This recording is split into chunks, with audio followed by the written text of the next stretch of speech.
I'm John Walstead, the director of the Michigan Masonic Museum and Library in Grand Rapids. The museum and library is a service of the Michigan Masonic Charitable Foundation, which is a subsidiary corporation of the Grand Lodge of Michigan Free and Accepted Masons. This is one of a series of legacy interviews with past Grand Masters of Michigan Masonry. In 1826, several lodges gathered in Detroit to form the Grand Lodge of Michigan, Free and Accepted Masons. The first Grand Master was Lewis Cass, at that time the territorial governor. Since the founding of the Grand Lodge in 1826, 165 Michigan Masons have held the illustrious position of Grand Master. In the fall of 2011, 24 past Grand Masters of Michigan Masonry are living. These men have come from diverse walks of life, from humble pursuits to positions of high influence. Each of them has had a story to tell. The following is an interview capturing the recollections of one of those past Grand Masters.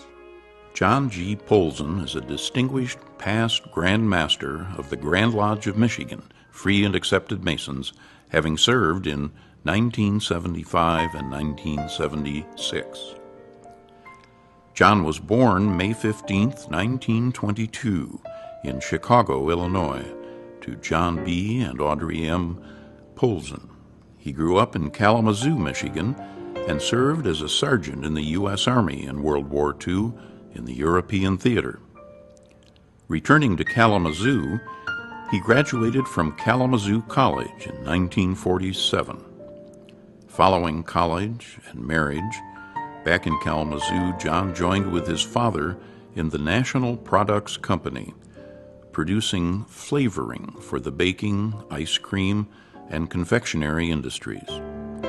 John joined Freemasonry in Anchor Lodge of Strict Observance in 1953 and was its worshipful master in 1960.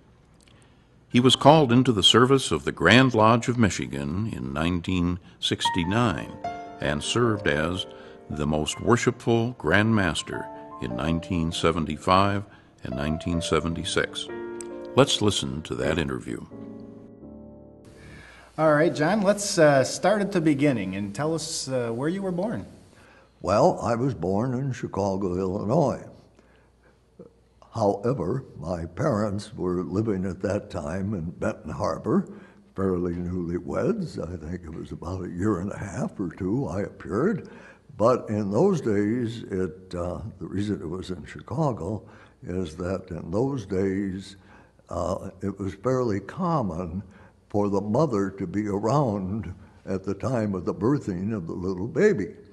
And in probably that generation, you married within your own community. In this case, my dad had married a Chicago girl, although he was from Grand Rapids, but he was living, because his job called for it, in Benton Harbor, and so my mother went home to be with her mother for my birth. So that's how it happened to be in Chicago. Very good.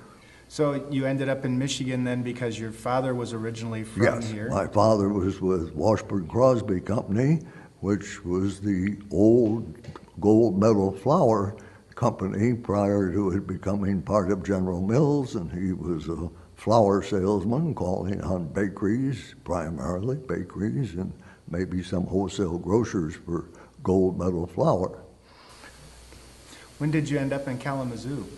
Well, his territory was such that Kalamazoo would be more centrally located. He had much of the state of Michigan and I think probably from the lake shore over to Jackson or so. So he moved to Kalamazoo. How old were you at that time? I was in diapers. I don't quite remember that. So you grew up in the Kalamazoo area? So I grew up in the Kalamazoo area. Mm-hmm. Okay, where'd you go to school? Well, I started in kindergarten at the training school. What is now Western Michigan University was Western State Teachers College at that time, and they had a training school for teachers, of which was considered more or less of a better school than the general public schools, because these were practicing teachers on teaching new methods and of teaching. And I was there through 4th grade, and then we moved to a different part of town, and then I started at the public schools in 4th grade, 5th grade, and then went on to junior high school and through high school. What high school did you go to? The only high school in Kalamazoo, Kalamazoo Central. Oh, that was the only high school at the time. Yeah. Okay. Tell me a little bit about your parents. Well, again, my mother was a Chicago girl, and she was very lovely, as we think of our mothers, you know. She was 5'9", and as a consequence, really, she was quite a striking woman when she was dressed up in full regalia, and an awfully nice mother, and I remember I was an only child, so she read to me a lot and hovered over me almost all my life. My father was Grand Rapids, and he had been in World War I and had come back and gotten a job with the Washburn Crosby Company, and originally he was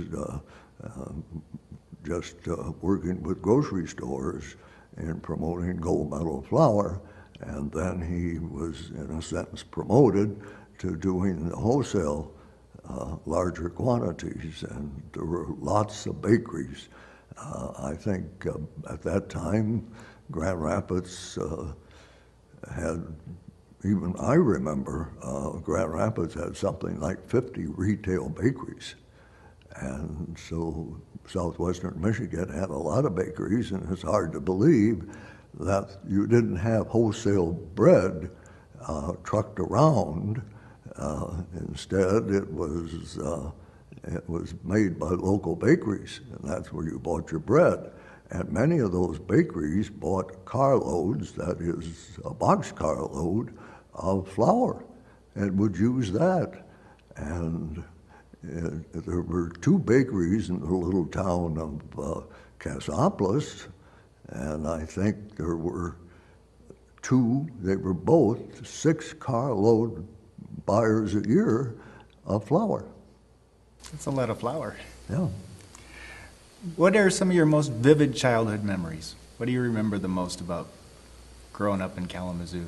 Well, after we moved from what were the Marlboro apartments there, we did a lot of moving because particularly after we ran into the Depression.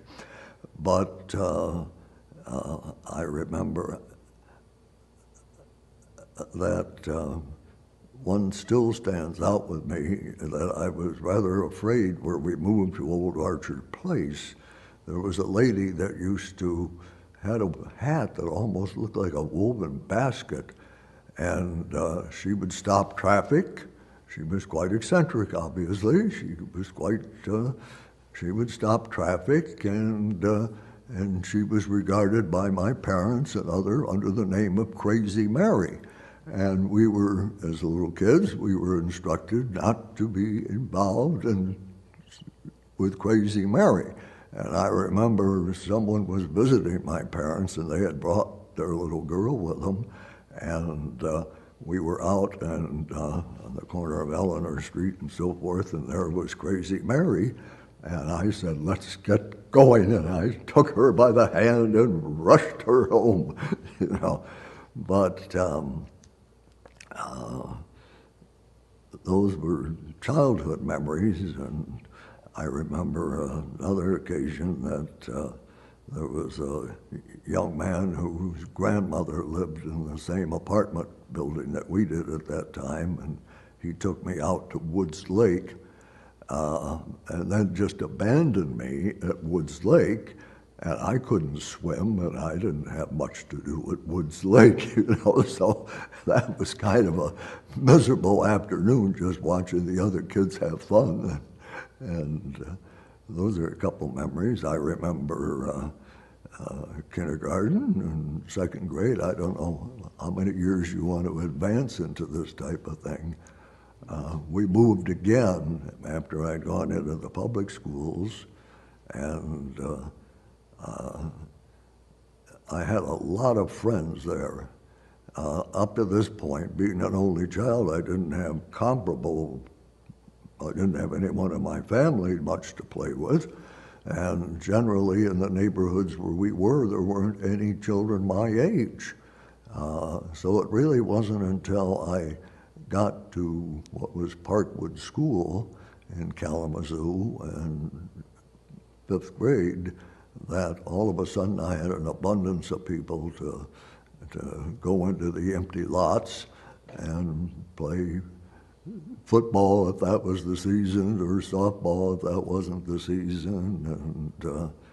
And somehow or other, I got appointed captain of the safety patrol, and which had kids at every corner to steer the other kids across the street so that they wouldn't get hit.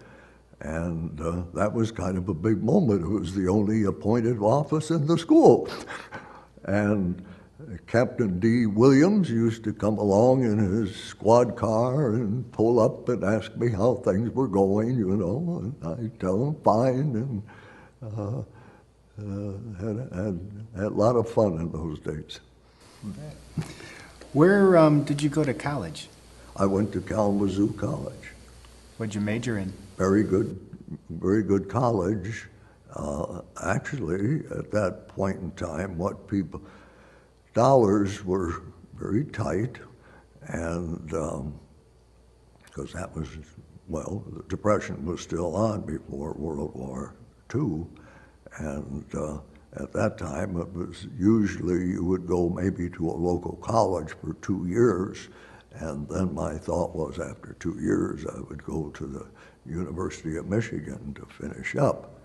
But it turned out that when I got back from the war, I was taken into the Army about my my junior year before it was over. And so I finished up at Kalamazoo College because I had more credits there. And that turned out to be fine. It was a good college, and still is an outstanding college. I'm always happy to support it. Great.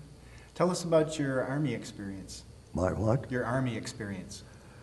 Well, again, in 1942, the enlisted reserve became available, and at that point, the theory was that you could stay in college then until you graduated and then go into the service. So in summer of 1942, unless there was an emergency. In 1942, I signed up for the enlisted reserve to get my last 2 years at college, and somehow the emergency arrived in April the following year, 1943. I thought a national emergency might mean that the German troops were landing in New York, but it seemed that the national emergency arrived a little earlier. And so I went into the Army, was interviewed, went out for basic training in Fort Warren, Wyoming, and again was interviewed, and that was a quartermaster camp for basic training. And so I had to go to some quartermaster school for a specialty, and they had schools on administration and refrigeration and all variety of things.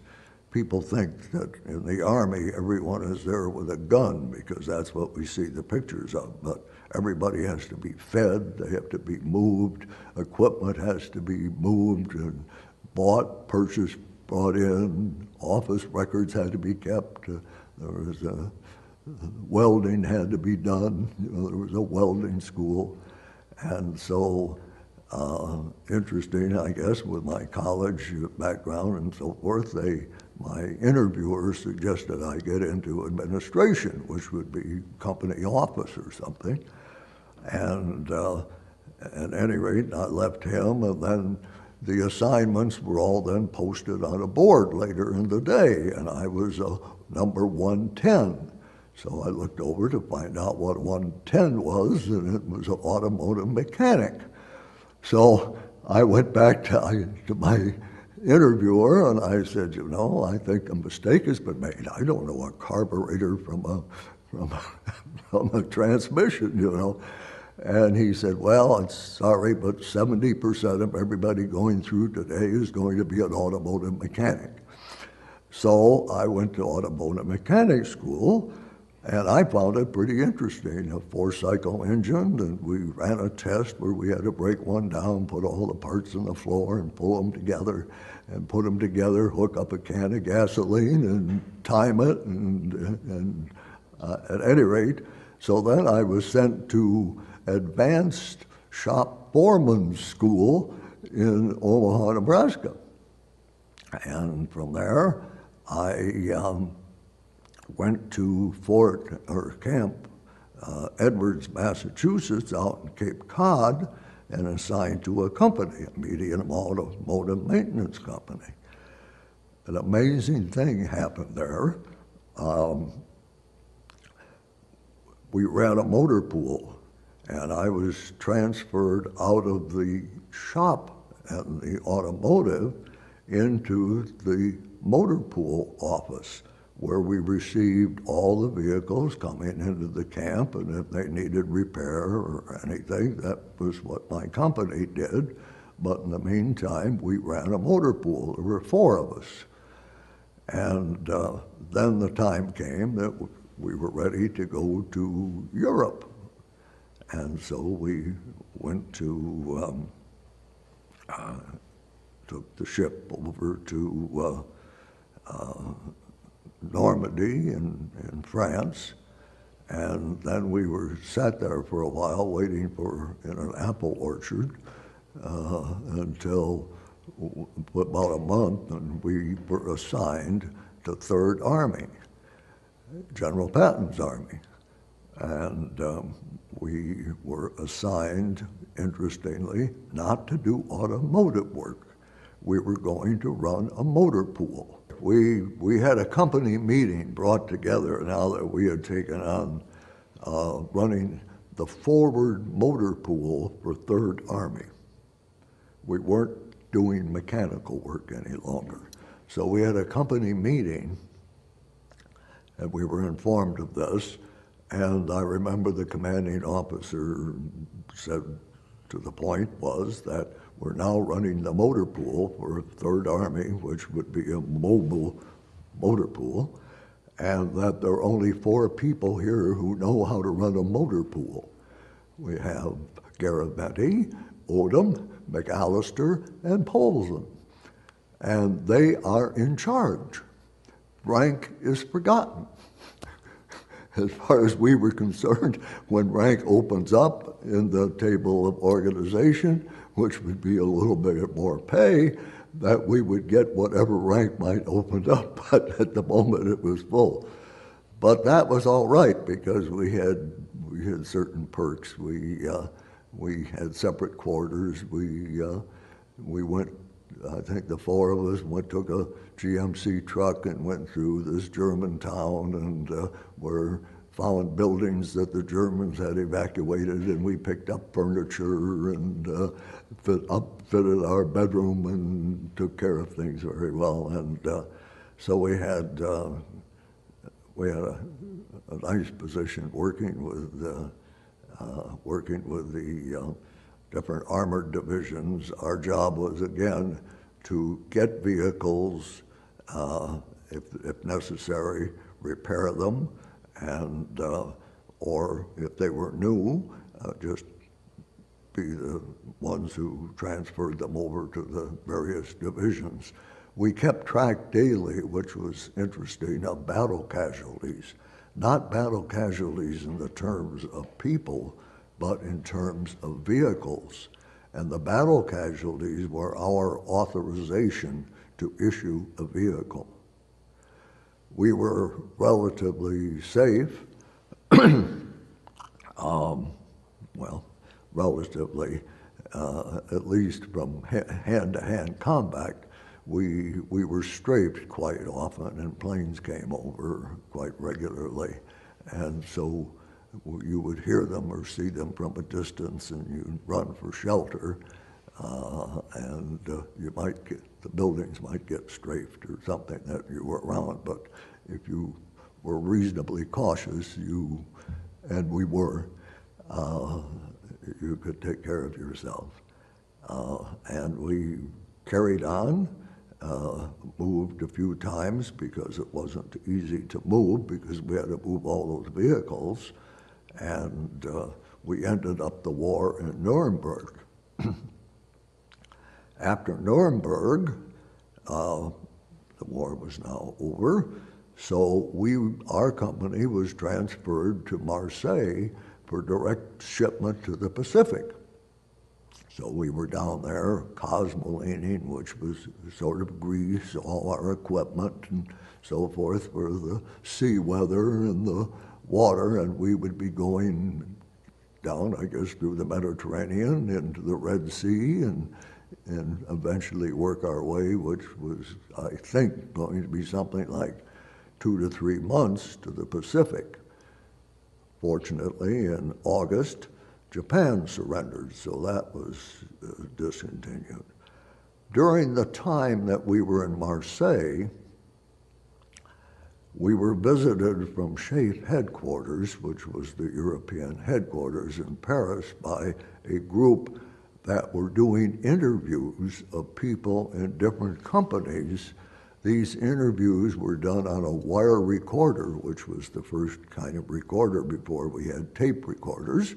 Were done on a wire recorder and then separated and sent home to the local radio station of the soldier who had been interviewed as a method of saying, well, this is why I'm on my way to the Pacific, although I'm quite happy about it, and we're all right, and to build some of the morale up on the home front. I was interviewed, and they said, have you ever done any radio or theater work or something? And your voice was very good. And I said, yes, I did in college and in school.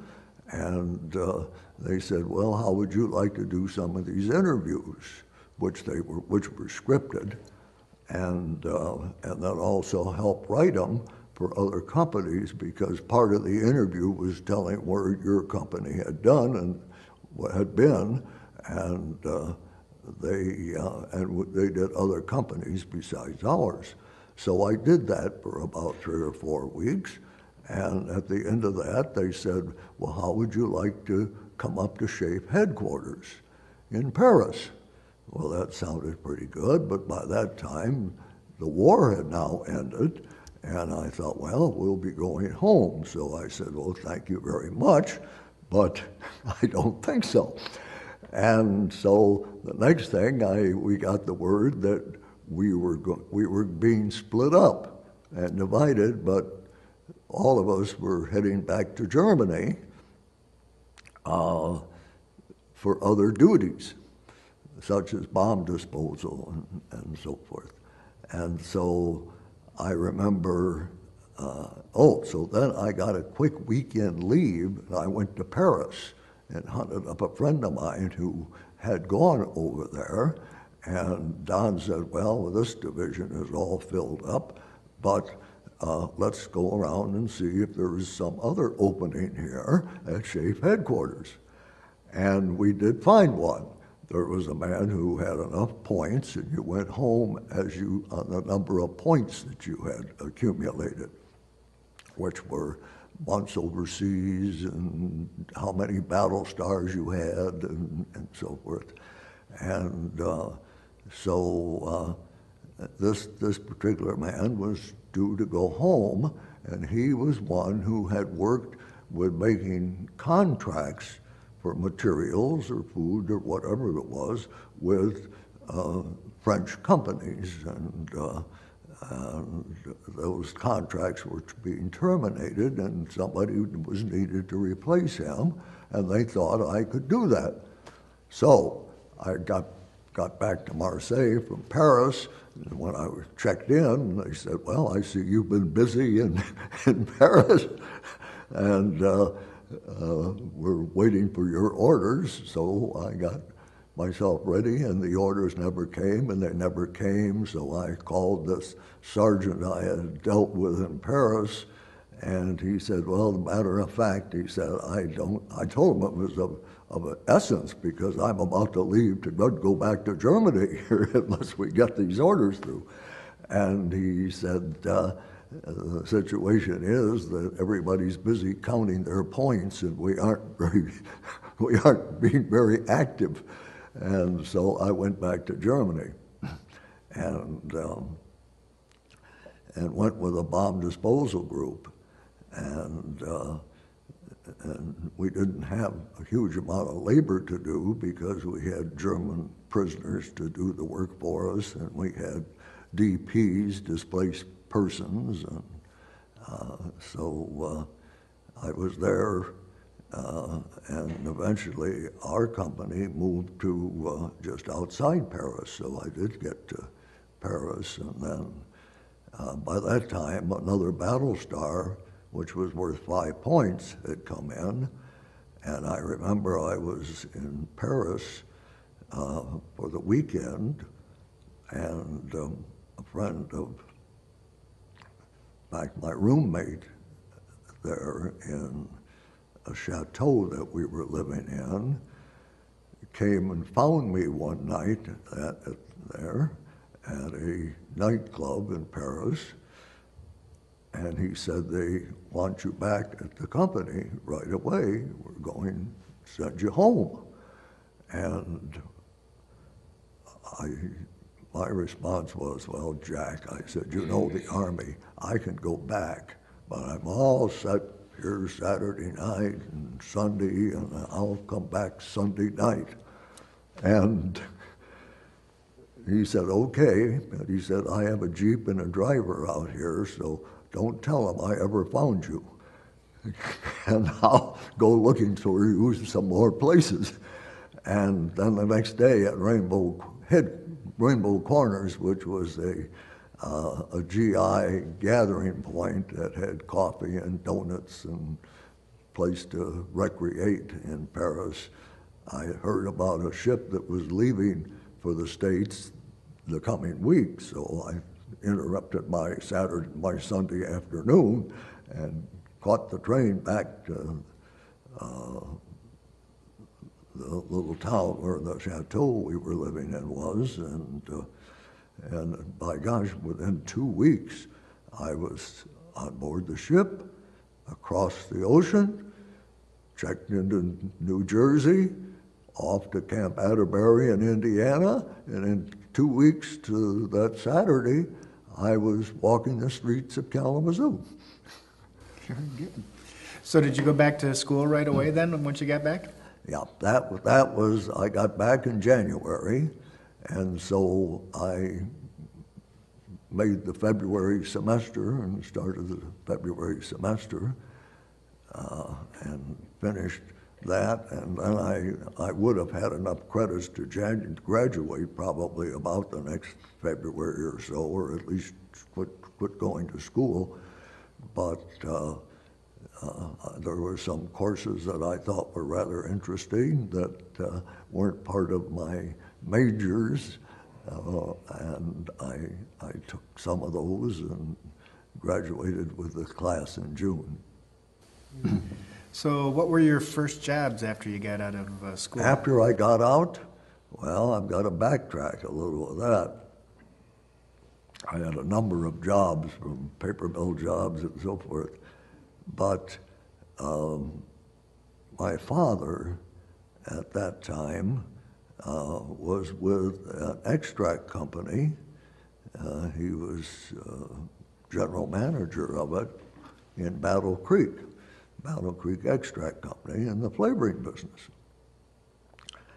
And so I think while I was still in school there, I had worked there, I think, 2 summers. And so then at that time, in 1941, while I was still in school, I had just started college. So I had worked there when I was in high school. I correct myself, it wasn't when I was in college. When I was in high school, I had worked there 2 summers in production, and it was a relatively medium-sized small company, and I had done formulations and had worked there. And then the company in 41 went bankrupt. That was when I first started my freshman year at college. And my father was thus out of a job. And so he decided that he would go into the flavor business. He thought that was a pretty good business to be in. Didn't have any money. A lot of promises were made when he was general manager about what was going to happen if anything happened to the company, all of which weren't kept, which was a pretty good lesson to me, that things should be written down and contracts made. So he knew nothing about the manufacturing of flavorings. I had had 2 summer vacations with it, but we did have some formulations and we had some products that we could make. And so he went out on the road selling those things, and I would come after classes when I was in college. I would go down and make these things, and we were really operating on quite a shoestring there, and that's about it. We didn't have a telephone in the quarters we took up. Had 3 rooms on the 3rd floor of the Todd Building in Kalamazoo. We didn't have a telephone because nobody was calling us anyway, and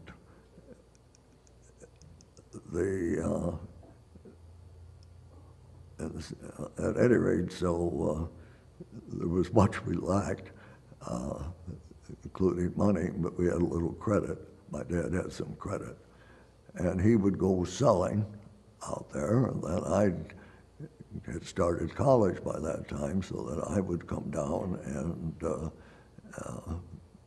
make the products and teach my dad how to do these things. And we got some equipment, and some in 1943 then, after 2 years of doing that, I went into the service.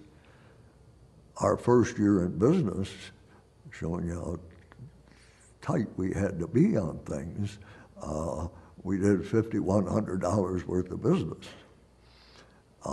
which in 1941, $5,000 was a lot more than it is now. I suppose that would probably be closer to 60,000 or so, I suspect, which still wasn't a lot. People are inclined to say, well, the dollar was worth more. Well, it was worth more, but when $60,000 was your gross sales, even then 5,000 was not a lot of money. But So after I graduated in 1947, and my dad limped along here and grew the business a little. It was difficult to grow a business during the war. You had to, even to buy a stainless steel bucket, you had to get a special dispensation or certification from, I think, out of Grand Rapids to do that. So after I graduated, the company had grown somewhat. It was, I think we were doing 29,000 a year at that time, you know. I went into the company. I had an opportunity, a couple other opportunities, but I thought, well, we'll go in with my dad. So we went back together into business. And that's how I migrated into the flavor business.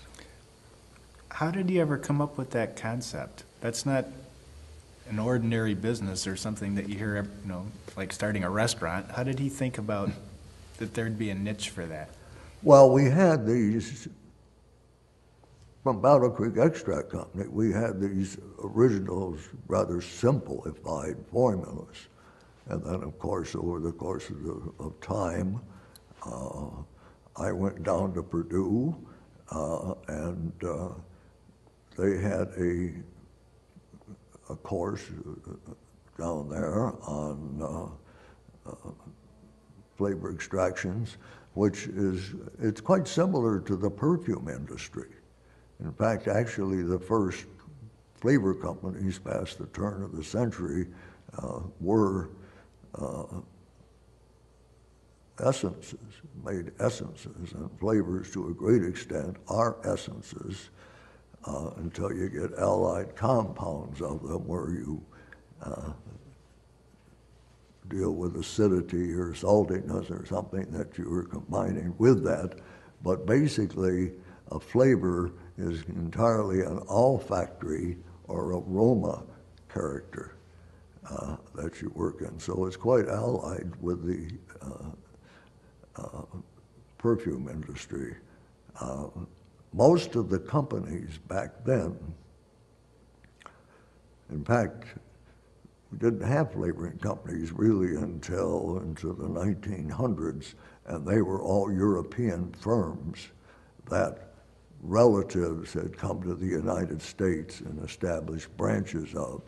And many of the products were made by buying concentrates, extremely strong concentrates, and then after they were from the parent companies, which might have been their family, and then diluted to the proper consistency and so forth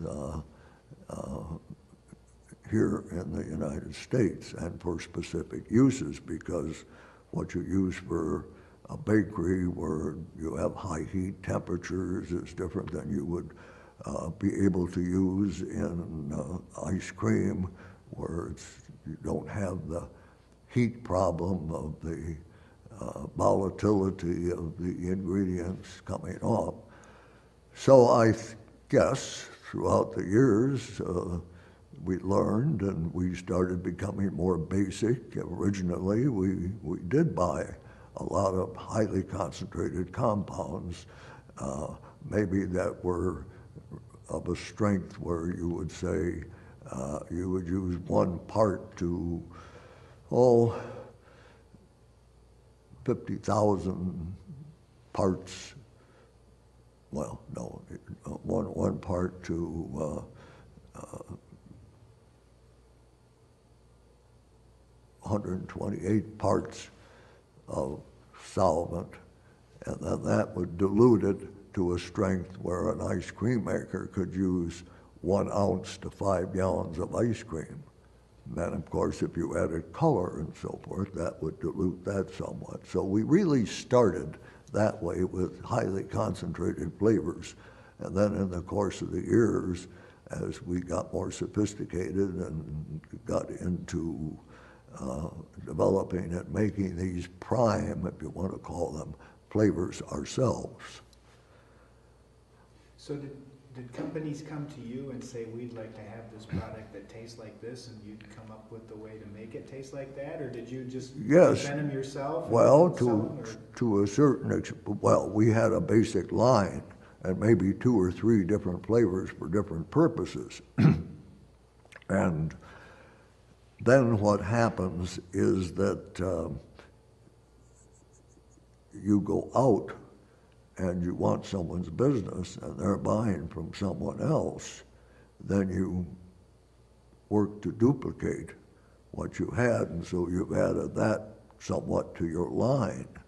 And you come up with really a lot of great multitude of different flavors, of different varieties of the same flavor. You know, I would say we probably had and have at this time, the company has probably 30 walnuts.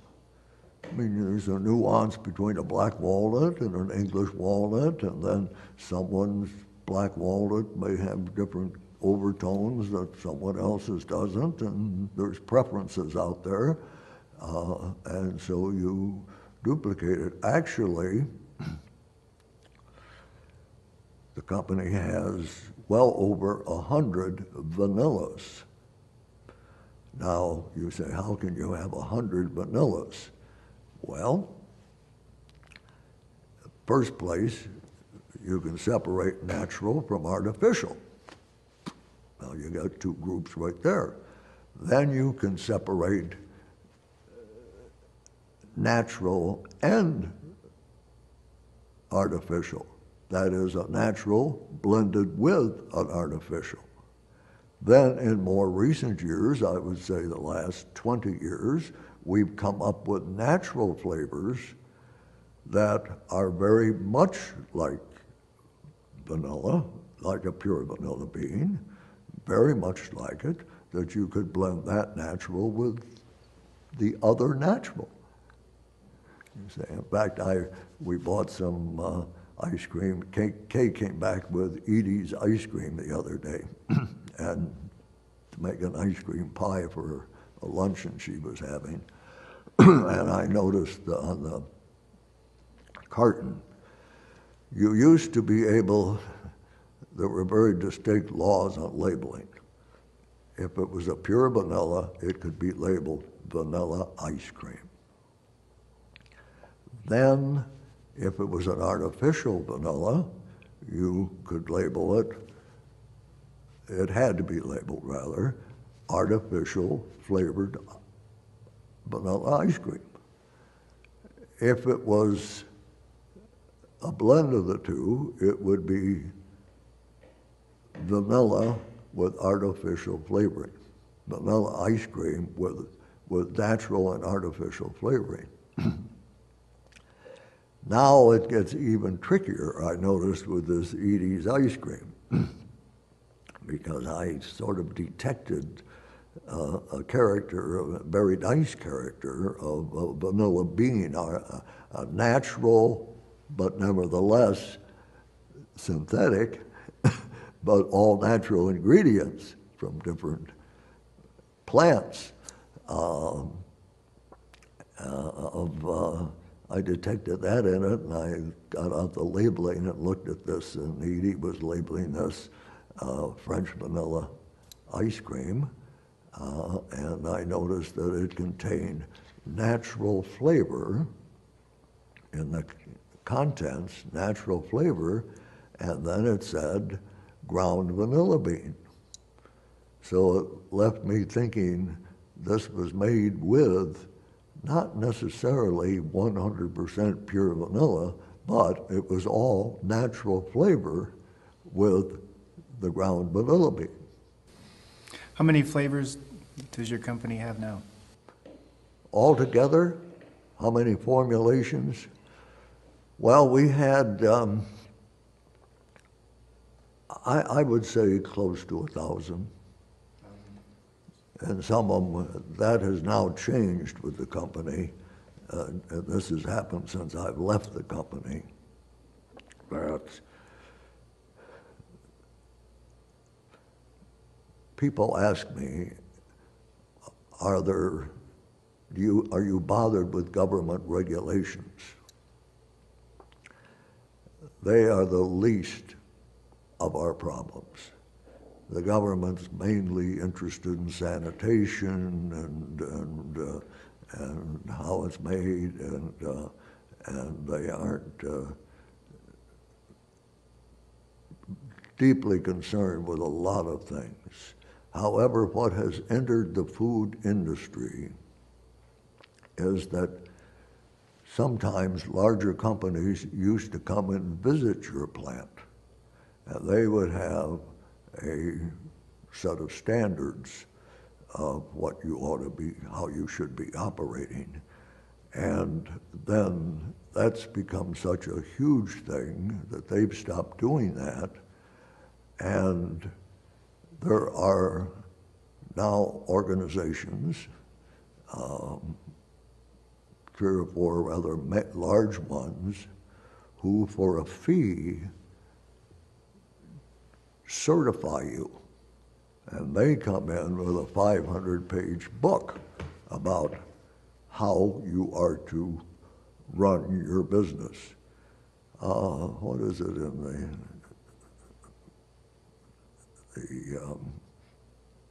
well, it doesn't matter, but it's another industry that has this type of thing, specifications. But at any rate, they're very fussy about everything.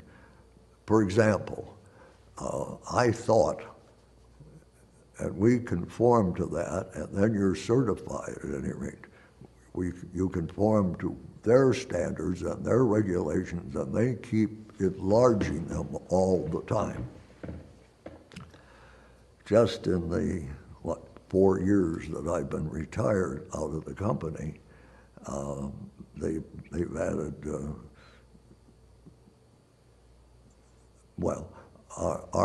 we had a small waiting room, offices off of this and offices off of that, but walked in the front door, there was a waiting room with a couple benches and so forth for suppliers or customers to make themselves known, and a very obvious counter you could walk over to and talk to somebody. But that is no longer the case because of food safety, that they now demand that we put up a wall with a camera and a buzzer system, and you just can't just walk in. So my successor there, John Hinkle, said, why? And they said, well, a terrorist can walk in there. Now, we've been in business since 1941, and we haven't had a terrorist ever walk in to our business. But he said, that terrorist could come in, and there's your office, who's going to do that? That type of thing. The property we had partly fenced in. It has to be completely fenced in. It's even stipulated where your employees can enter. These things are really stretching it. When they first started this, and this has been going on now, these unaffiliated, they're called audits. And so the company you do business with, they ask who are you audited by.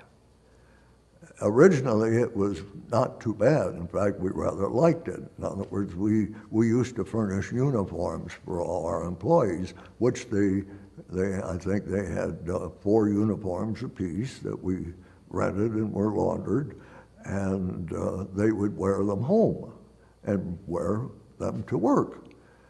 Well, one of the first things that had to happen, that had to be stopped, because they're wearing this home. What are they doing? Working with the manure in their backyard and so forth, and they obviously are wearing uniforms to work that were soiled at home.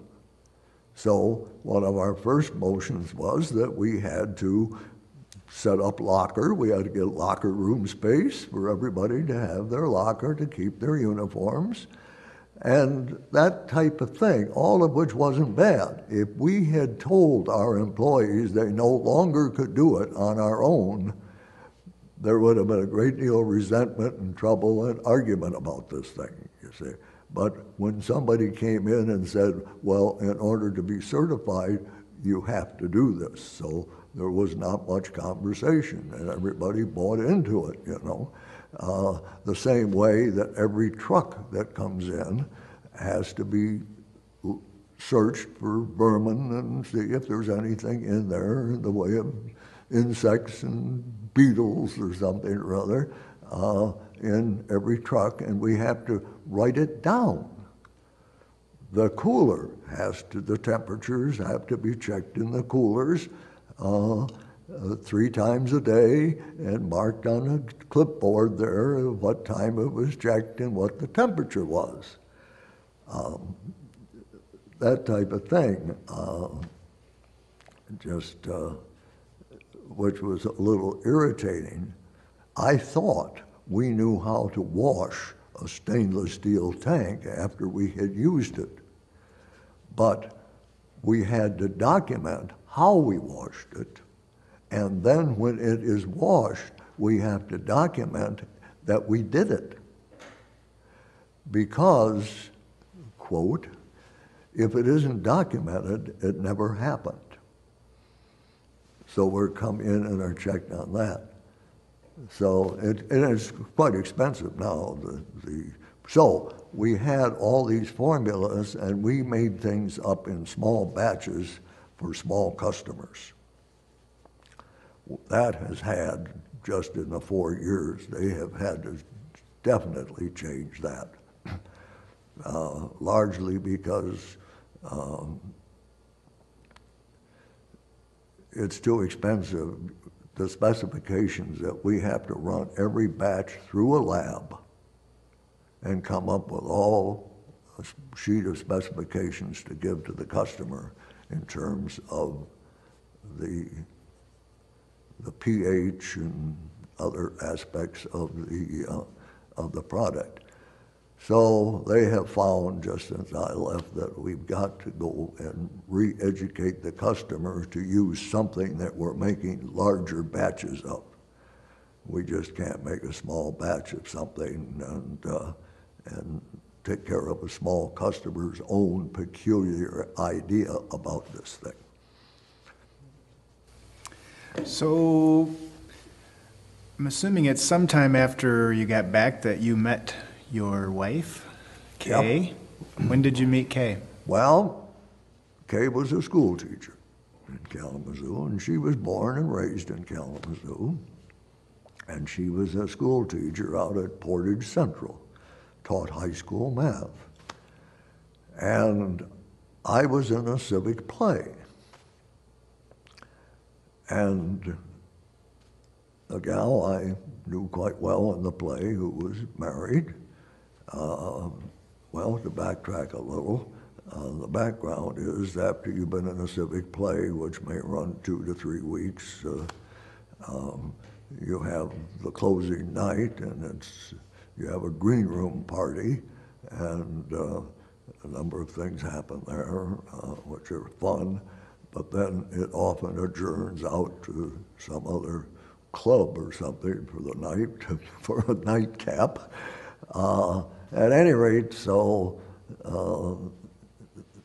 Margaret taught with Kay out at Portage at that time, and so she brought down Kay, well, for I and another man in the cast, she brought down 2 teachers from Portage that she worked with, and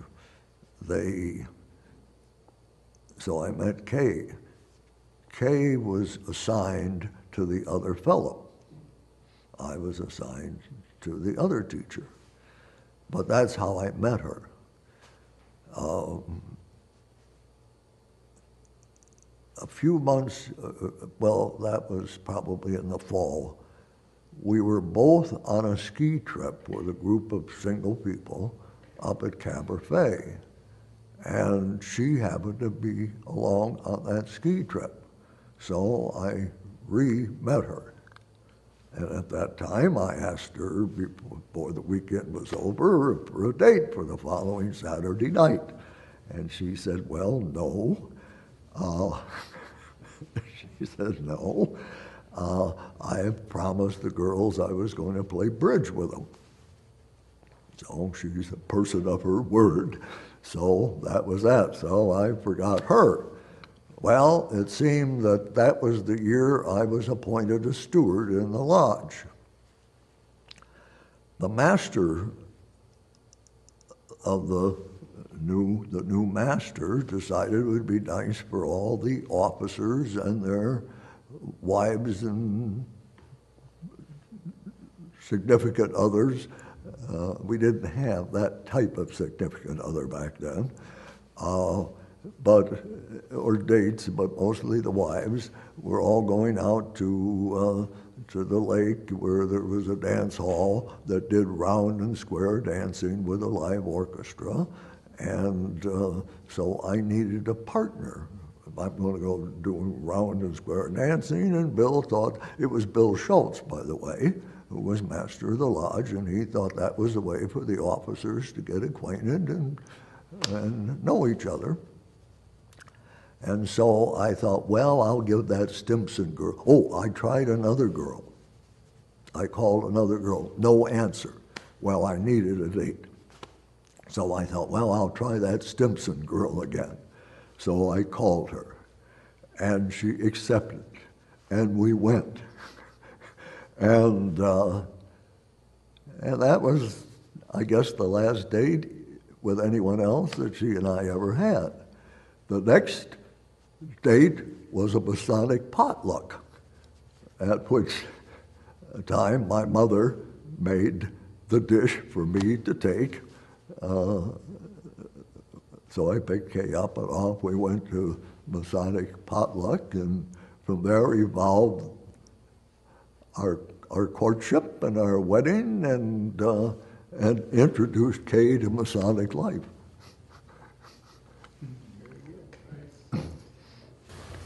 You've been active in a lot of social and civic organizations. Why don't you tell us a little bit about some of them? And well, you have had quite a list here of things. I guess it's in phases of our life, and following somewhat your sequence, and I thought about that, is that after we got back from the service, or I got back and started work, I guess our first venture into anything, we of course skied, and we went up, skied at Cabernet, and then I had an opportunity to buy a small catamaran. And catamarans were rather new. Now they're tubular, aluminum, and this was like a real boat. It was made out of wood, with two pontoons out of wood, with a cockpit out of wood centered in between, so it was heavy, and then the mast. And we bought that, and they do have, and so that was a boat that we sailed, and we had needed a place to put it, so we rented the Gull Lake Yacht Club was where the Gull Lake Country Club is, and we joined the yacht club, and then you had to have a social member at the country club, so we had that, and so we started sailing, and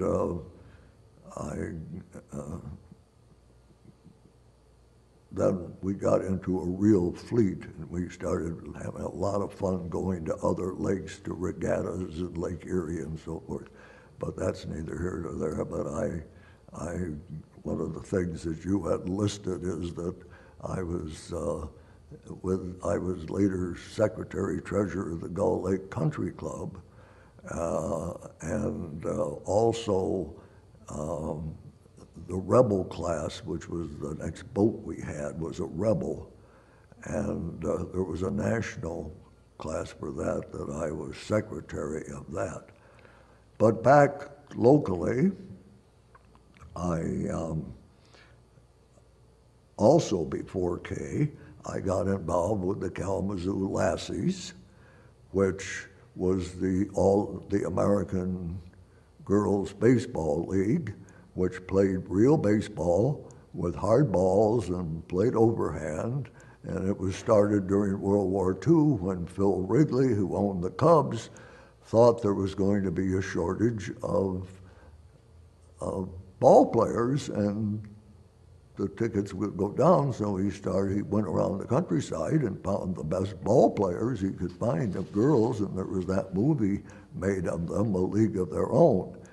And Kalamazoo had the Kalamazoo Lassies, and somehow I got interested in that and involved with that, and they decided to form a boosters club, and that lasted for a few years, and the 4 years or so I was president of it.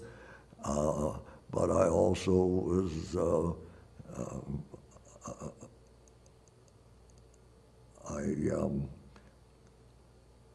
we had the Society for Crippled Children in Kalamazoo, which later became Adult and Crippled Children, which later became Easter Seal. And somehow or other I got on the board of that and worked my way through, and I was involved there. As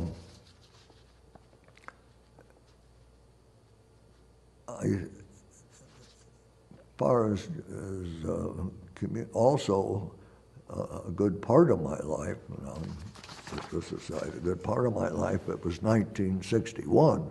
We had been married a few years, that I got an invitation to join Rotary.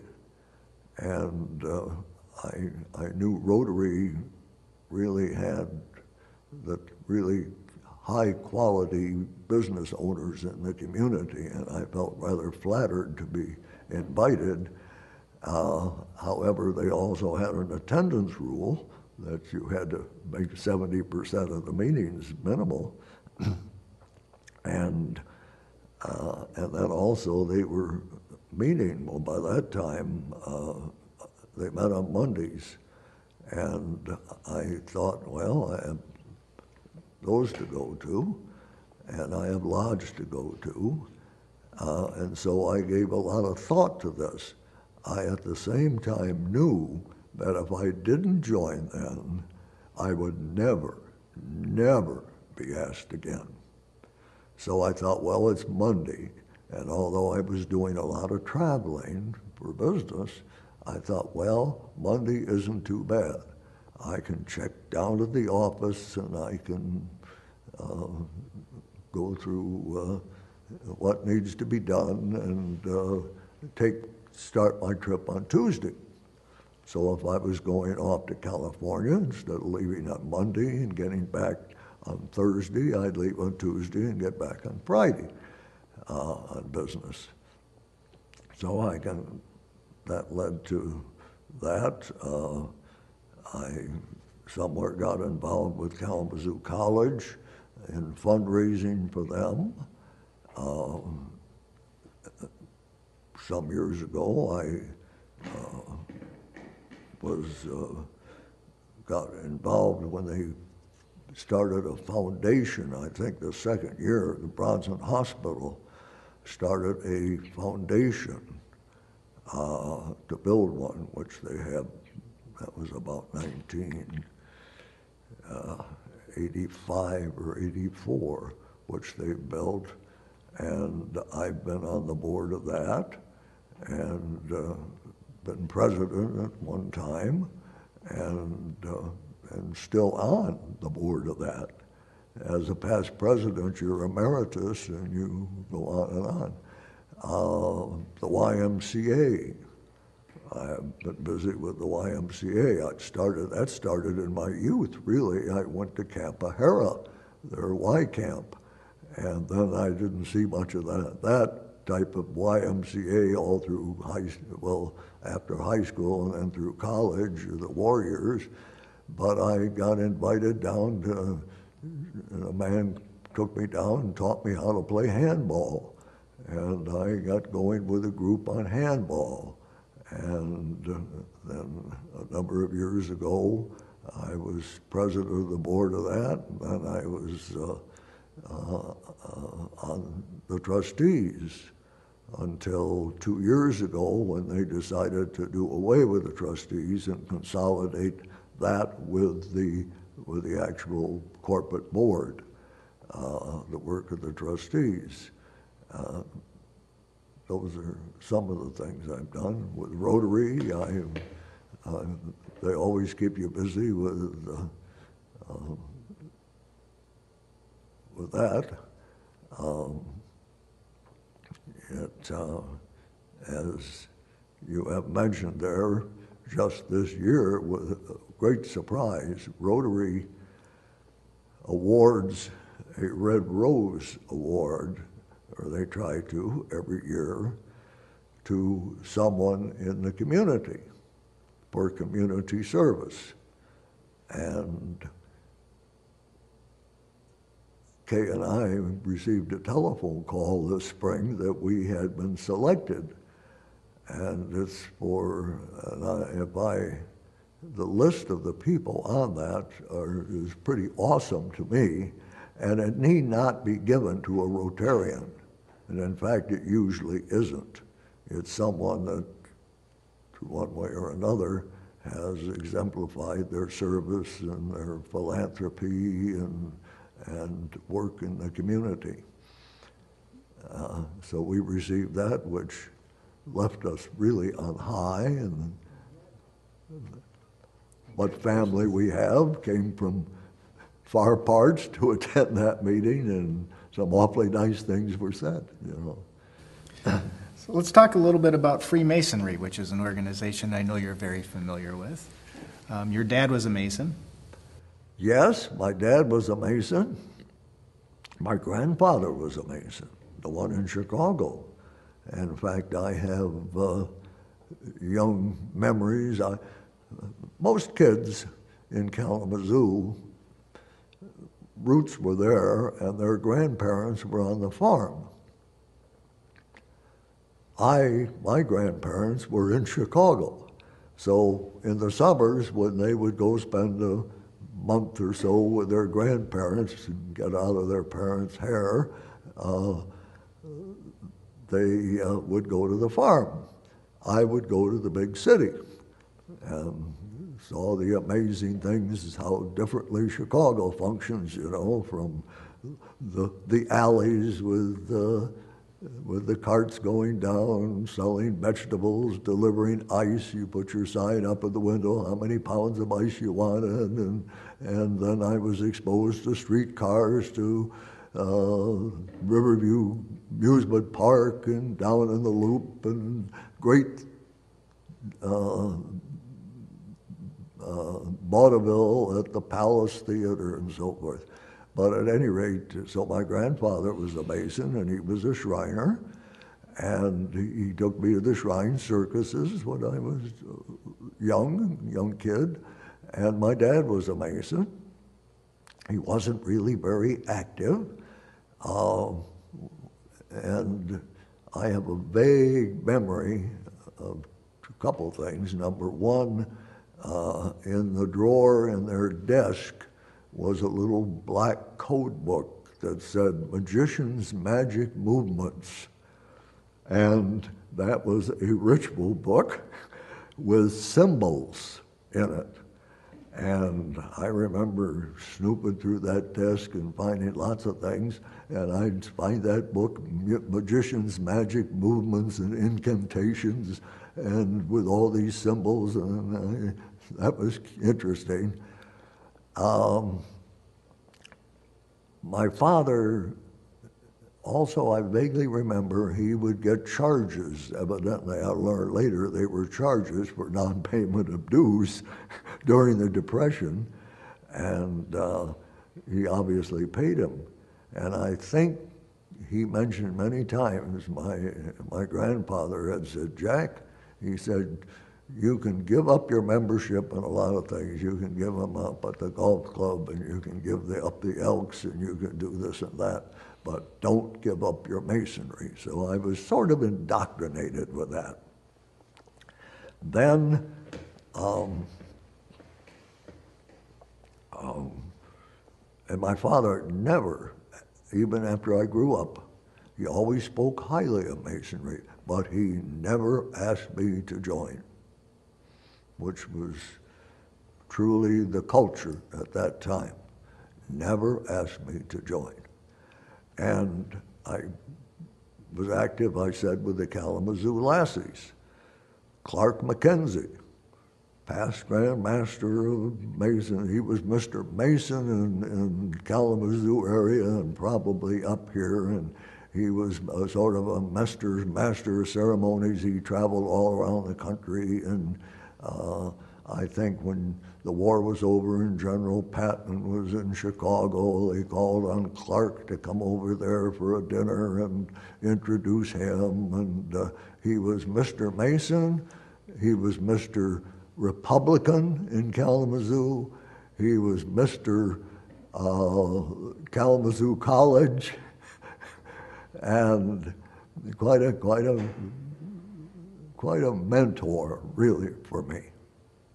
But he was also interested in the Kalamazoo Lassies, and he would sit back there and had a box, he and Maud, and whenever a girl hit a home run, he had a $5 bill as they passed his box on their way from third base to home, you know. And I used to drop in to see him at his office after I got involved with Masonry. But he got me into it, really, because we had a banquet for the Lassies one fall at the end of the season, and Jimmy Double X Fox was the speaker.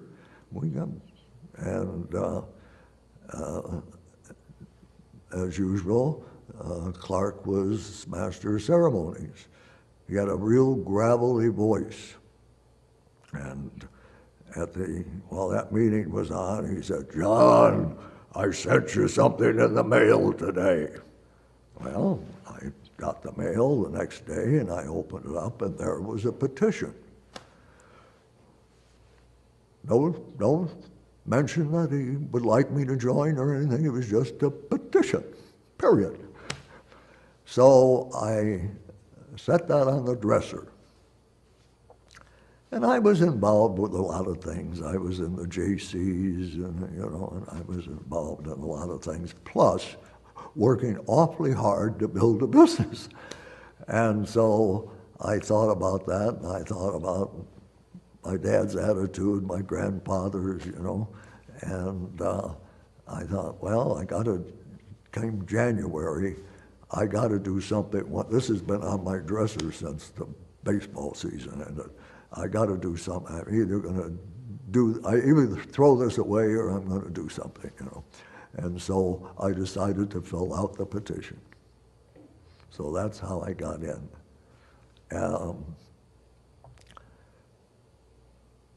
Then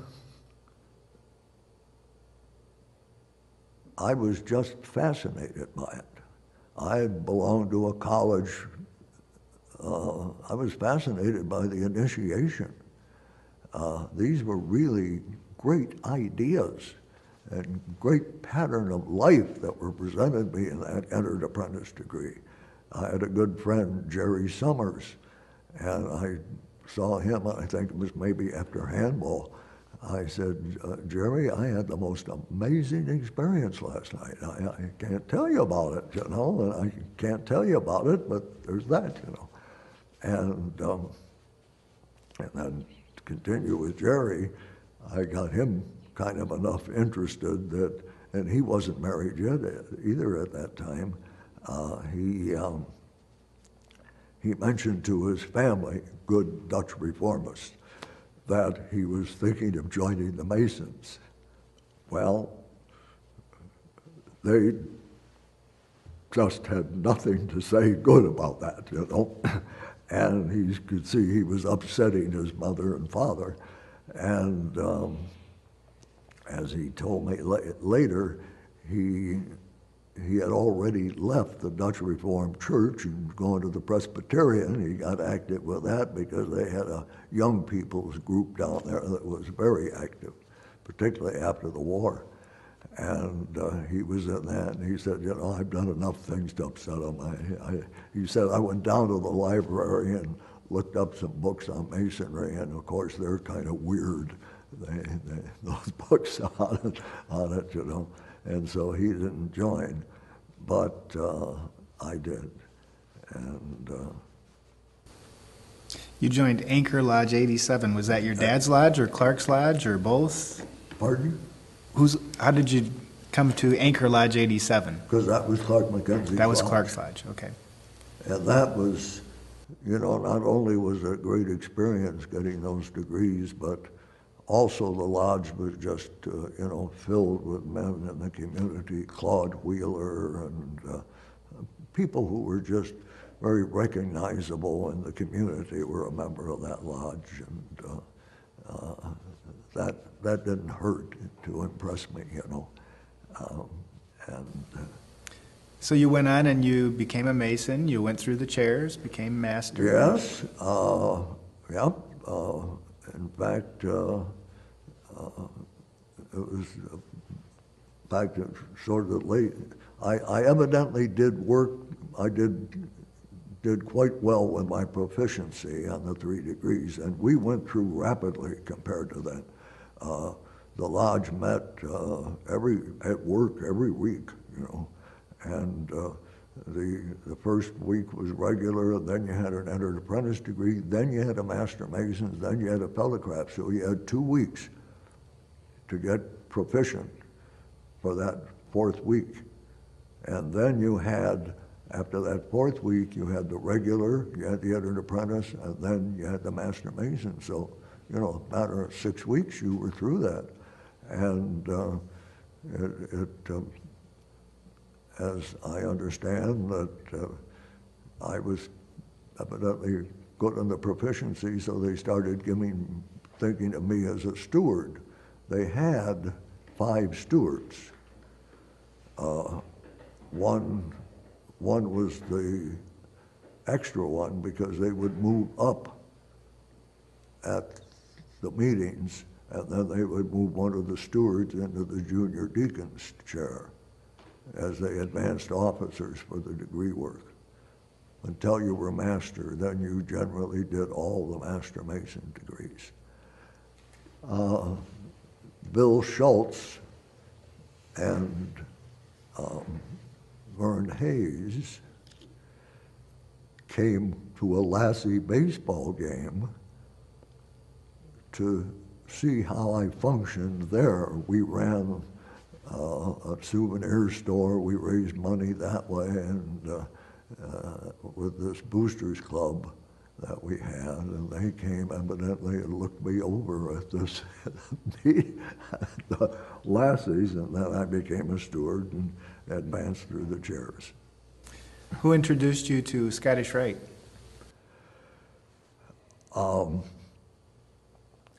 Well, I knew a lot of Scottish Rite Masons, but I went through Arlo Swope, sort of took me. He had been a DDI, I think, for 25, 30 years. He was probably a senior DDI.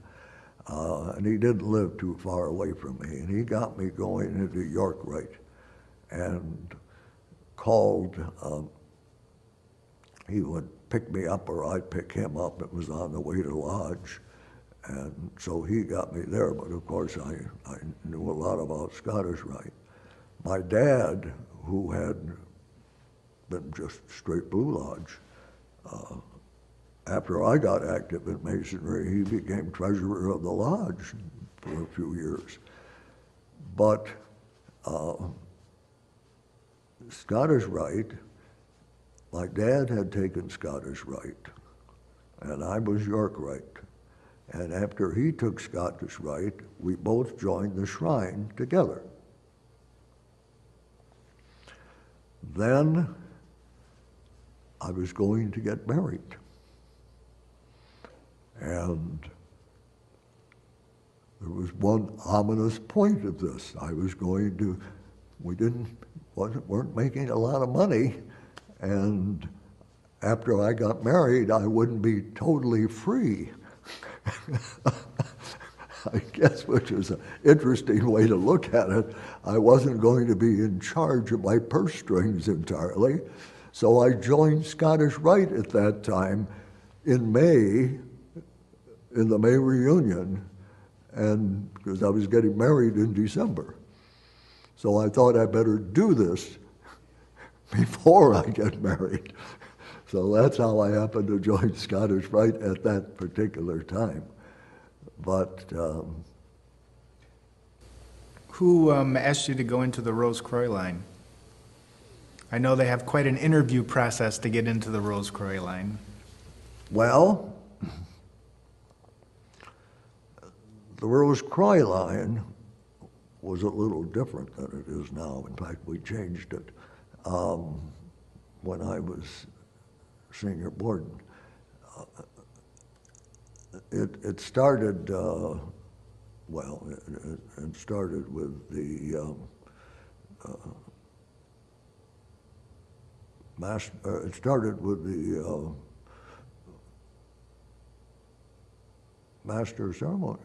No, not master of ceremonies. What's the bottom of that? The one, the junior warden. Of the elected line. Yeah, we started with the junior warden at that point. Then you were junior warden, senior warden, then you were master. Then you were master of ceremonies, and then you were orator. And so the junior warden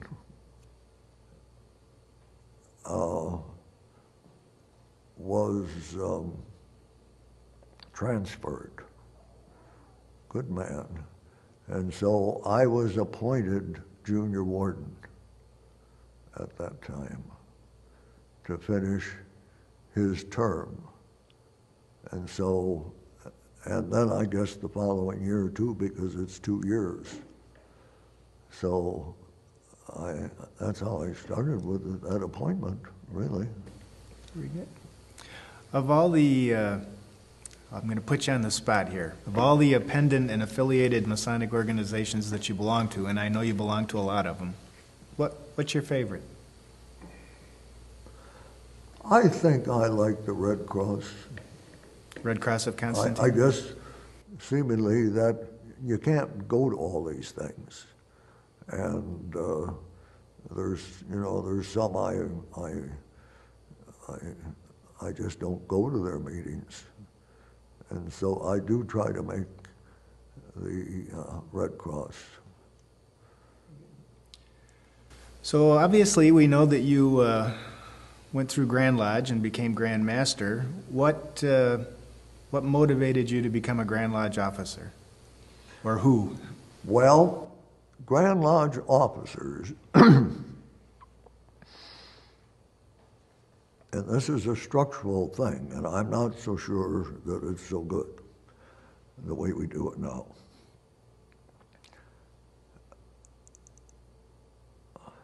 At that point, I think it was around Christmas, a number of Scottish Rite Masons in Kalamazoo, and I think we had 8 33rd degree Masons in Kalamazoo with the 3 lodges. They asked me to run and pledge their support. And then I received, contrary to the way that it is now, as a candidate. So we went out and got a little brochure made, and we got the support and endorsement of about a dozen lodges, Niles and some others around. And here's where it varies from the way we do it. And I think it's a structural thing that I don't know whether it's good or bad, but it's more egalitarian, obviously, where you get inspired to do it and you run for it. I was told, contrary to where they travel and travel and travel as candidates, I was told to go nowhere unless I was invited.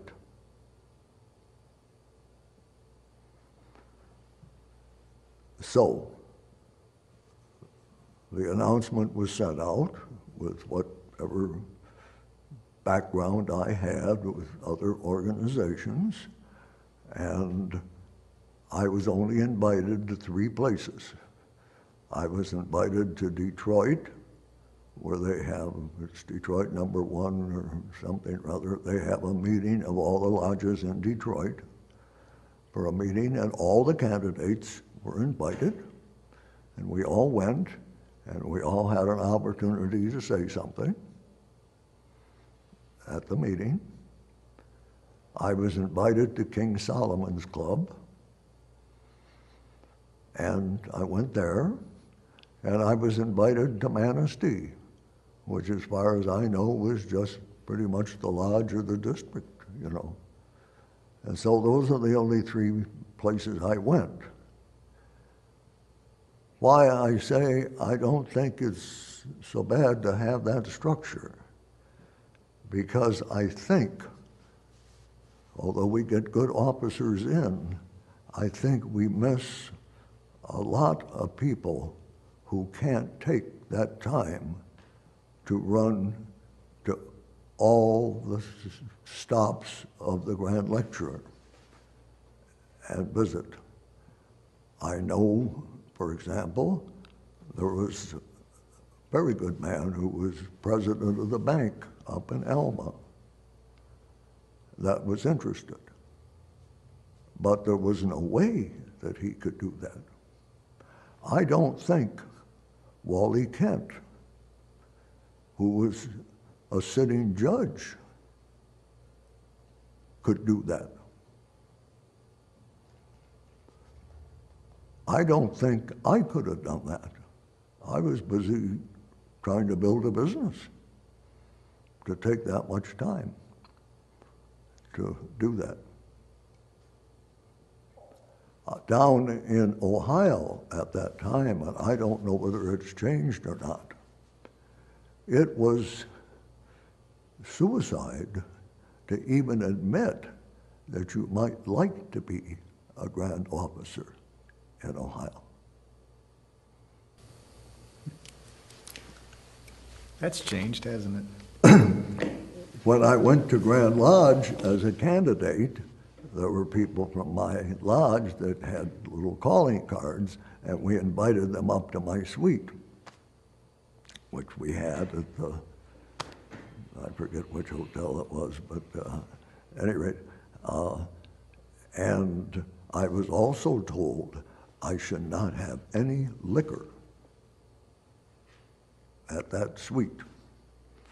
So Vern Hayes and I rented the suite, and we went over there with a coffee pot and Archway cookies. And that was our campaign. And we had, I think, 5 candidates. And, and at these visitations up there at King Solomon's Club, and I came back to Kay and said, I'm really kind of discouraged, you know.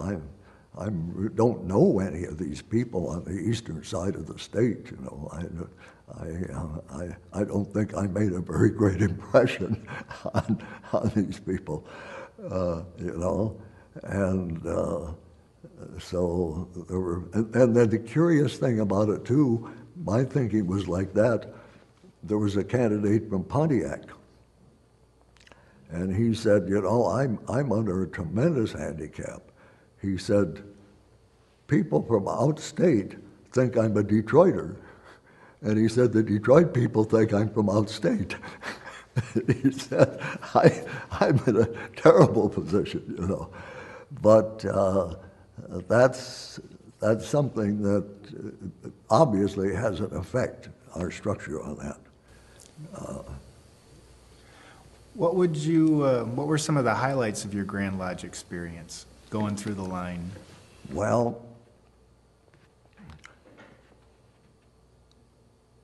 I think going through the line,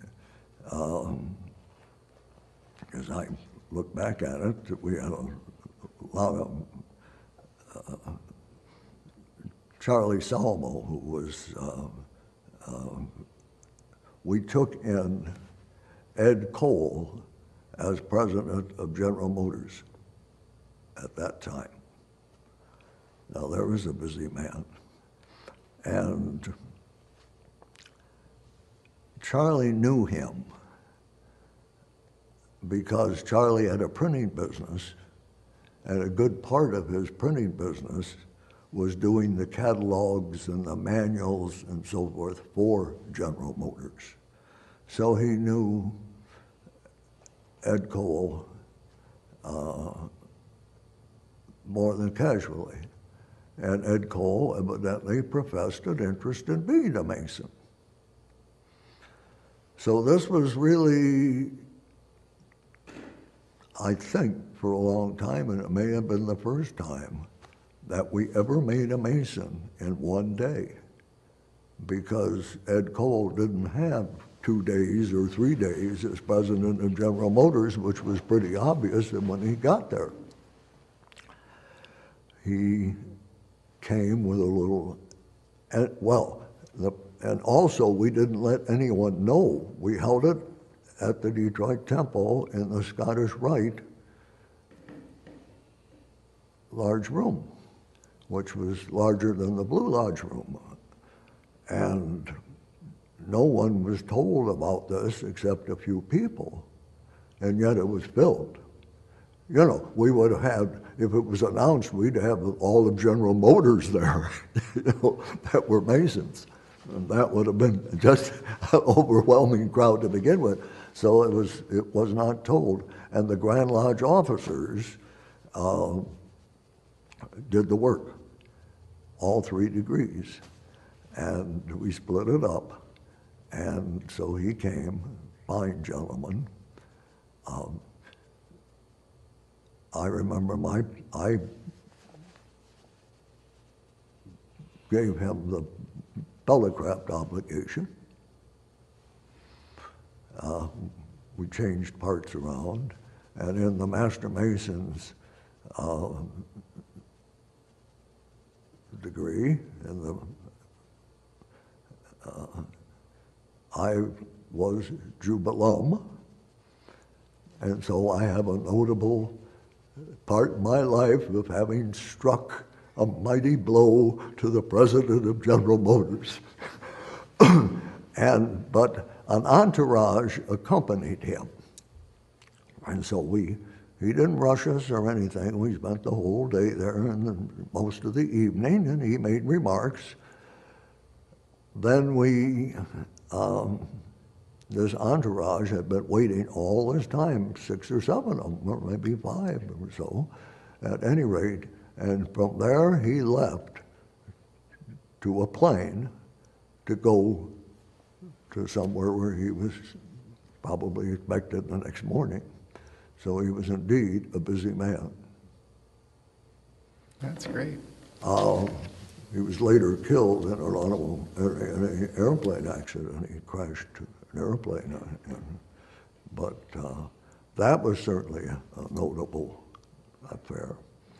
That was as a single illustration.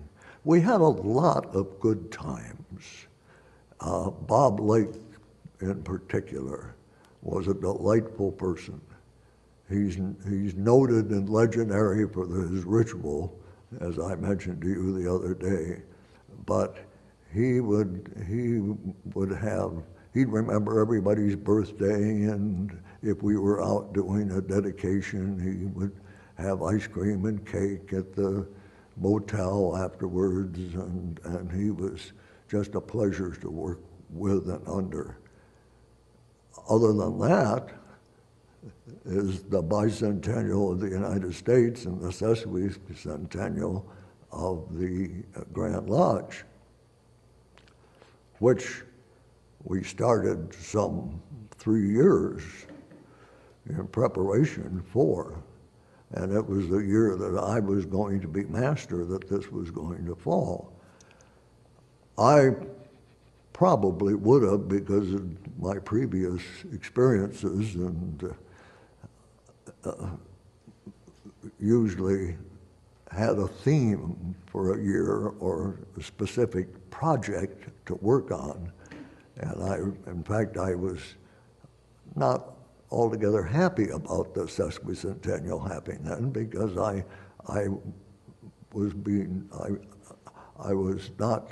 was imprisoned by it, by the fact that I really didn't have an opportunity to think about what would I like to accomplish in the Grand Lodge per se. Well, it turned out that this was a great thing, and I'm just delighted I did have that opportunity to do that for serve as master during that really exciting period that we had, an exciting program that we had. Tell us just a little bit about the program. It's hard to tell a little bit about a lot of things, but I'll try to condense it pretty well. The first thing we knew we needed money. So, and knowing it was my year, I had the cooperation of previous grandmasters to plan this year and work on it autonomously, really, which may not happen with every person who is jealous of their year. First thing we did, I think it was 3 years before then, that would have been 1973, we made a resolution and set aside each year so much, I can't remember whether it was 25 cents a member or somewhere, it wasn't $1.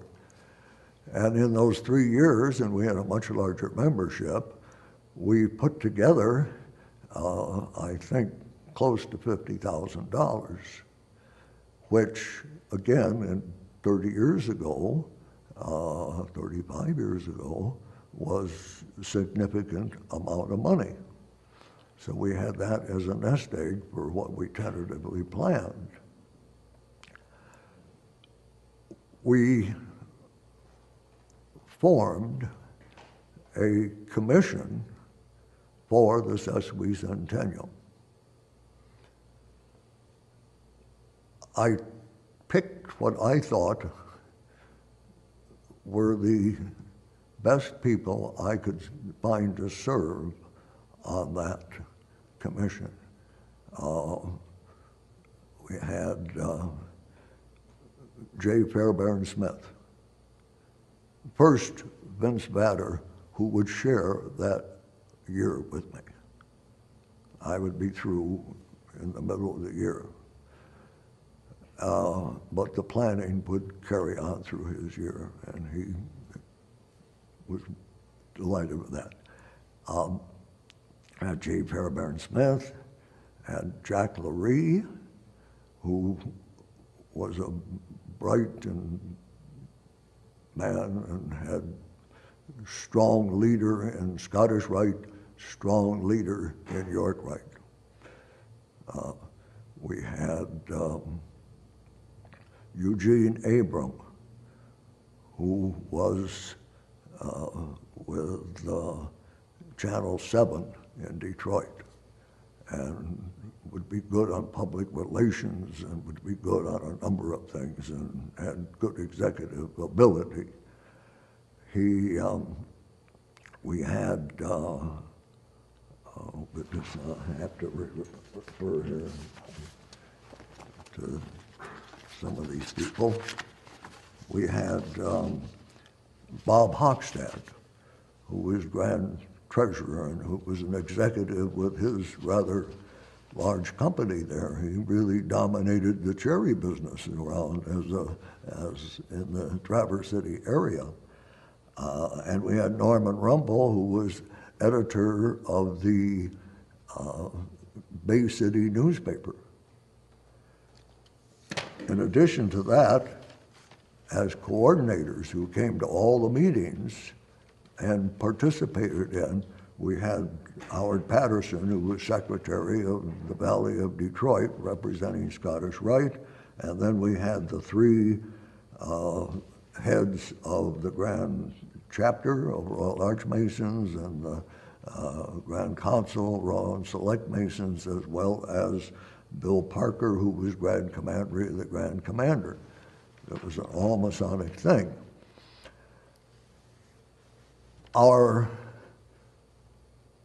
And we met regularly for 3 years.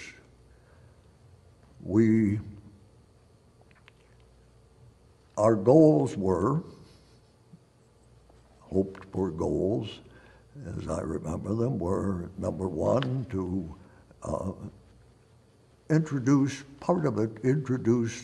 not, well, of course, to celebrate both the freedom of our founding fathers with that bicentennial aspect to it, and also to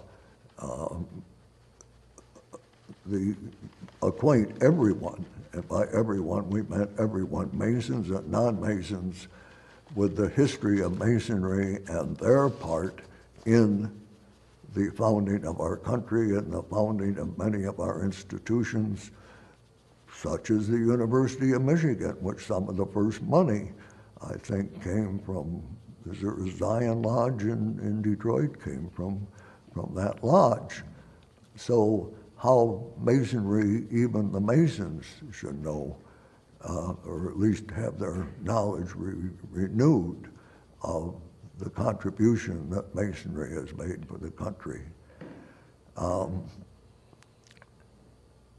Overall, we resolved and stuck to it, was that this was not a Grand Lodge celebration. This wasn't a chapter or council or Scottish Rite celebration. It was a Masonic celebration. It was not a Grand Master's celebration. That I was particularly strong about. It was not my year. My picture wasn't going to appear on anything. There were no souvenirs from me. And under that, then, so that was the commission. Under that, on the district level, we followed the Board of General Purposes level. We had those 33 districts at that time that had a committee to work on promoting both lodge events that took place, because the lodge was the core of it. As far as the lodge is concerned, they were to appoint a chairman for the lodge and a committee, and we had arranged, part of our 16 points, special months for special celebrations that the lodge should observe, from religious ones to history ones to variety thing. Also, the district was to have, again, one of those 33 among their, so we had, and we called those district people the Minutemen. And there was a colonel for the Minutemen in each district who was their literally chairman. And among other things that was designated for them, besides promoting all the other events that the lodges may be doing, they were charged to have a Washington's birthday party, a Washington dinner and birthday party and entertainment. Then it came down to the lodge level. And then part of the whole program was we developed a 16-point program of things that we might do. And that was pretty much placed in the hands of different people in the Sesquicentennial Commission. As I remember, some of the more successful ones, at least I found it so, was that the lane, and this was not every district didn't have it, but there were a number of notable people that Lewis Cass, who was our first Mason, who was a distinguished figure in American politics, William Beaumont as a physician, Houghton was, at any rate, we had about 6 of those people who we felt part of the history of this thing was to have historic markers on the highway or in the town. The regular that you've seen, historic markers, pointing out that he is a Mason and his accomplishments and so forth. And there was the district where we had these markers, and I remember one that we had in up in Cass City, and we had one in Cassopolis for Cass. Both were preceded by a parade of Masons, and again, we were unified together. Everybody was working together. Like in the Army, rank was forgotten. This wasn't a York Rite parade. Commandery was there. They were all there. We worked as a group. We felt that really one of the side benefits of doing all this and bringing Masons together, working together, would be that this is something that could continue, that we have some respect for somebody else's dates and so forth, and that did continue for some time. But the marker program, where we and J. Fairbairn Smith found out what the regulations were. There was quite a few regulations to get approved by the state. There's a marker a bureau or something that he worked with that have specifications of how the markers should be, how they should be made, the height, size, and so forth. And we went to these various places up to Houghton. Every now and then somebody who's been to Houghton says, I see your name up there on a historic marker that you were up here as Grand Master of the Grand Lodge. But in any event, we had a parade to the place. We had a little ceremony for the dedication of the marker, and then we would adjourn to a pretty good-sized dinner because it was a district thing.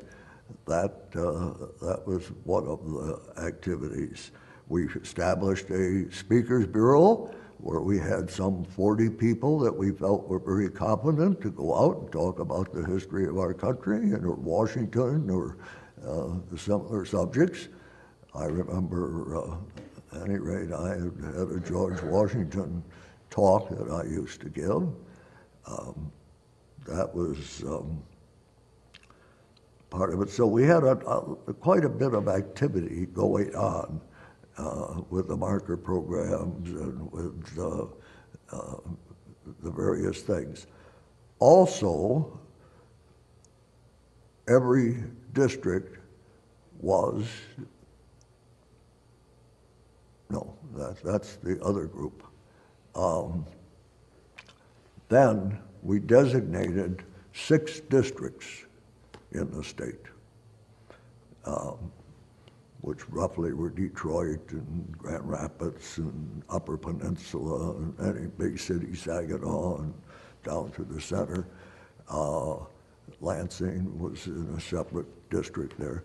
We had 6 districts that were to put on a real gala party, and that's where we used a good bulk of our money.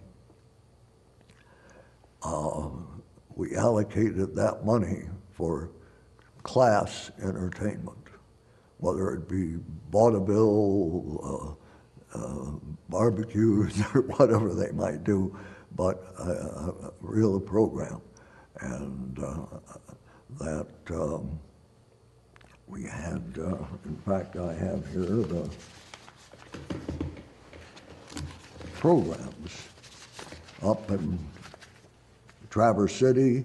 They had 4 major acts that they brought in, and they probably, I think we probably gave them $5,000 to work with, which was a lot of money.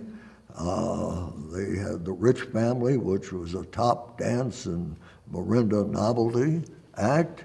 We had the Farrell Sisters that were a dancing and singing act. Ron Urban, who was billed as the best showman in the nation, and he excelled in his performance, and seemingly with birds. And then we had a stand-up comedian that was pretty fabulous. But we had, and part of that program of our 19 points was the souvenir booklet, 72 pages of history on masonry, and what's been happening in Michigan masonry. The Sesquicentennial Commission. The big celebration was really prior to Grand Lodge in Detroit. Here were the programming. Lansing had a dance and Tommy Dorsey in his orchestra. It also had Dr. Carl Winters, who was a reverend. He was a pastor, but at the same time he had been warden of a prison in Illinois, which is an interesting background. And he was a marvelous speaker that spoke on 2 occasions. One was when Lansing had their program. He spoke on what's right about America and gave a stirring address. And then that was followed by the dance where we had Tommy Dorsey's orchestra. It took the money to get those people in, you know. The big celebration was 3 days in the Detroit area, and John Downs was the chairman for that.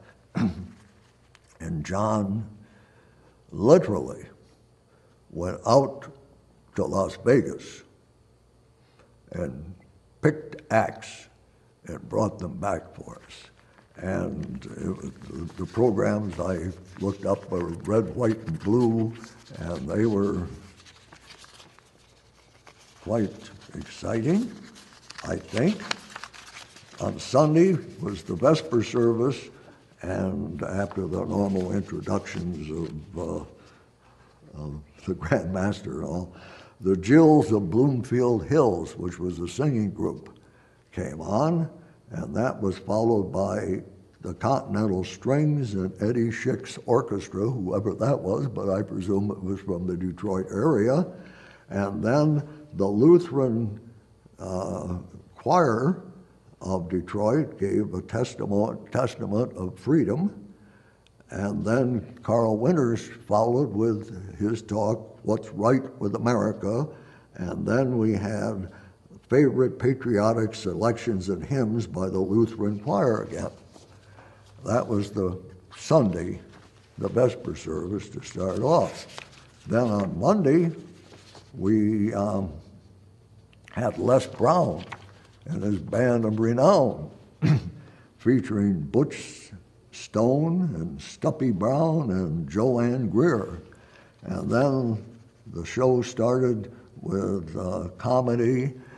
And I remember to this day, Don Rice, he was the comedian, and he came walking down that long aisle of the Masonic Auditorium with his raincoat, trench coat over his shoulder, and he didn't say a word, didn't look side by side. He just walked up and came up at the stage and stared at the audience, and then he dropped his trench coat on the stage. That's what my kids do.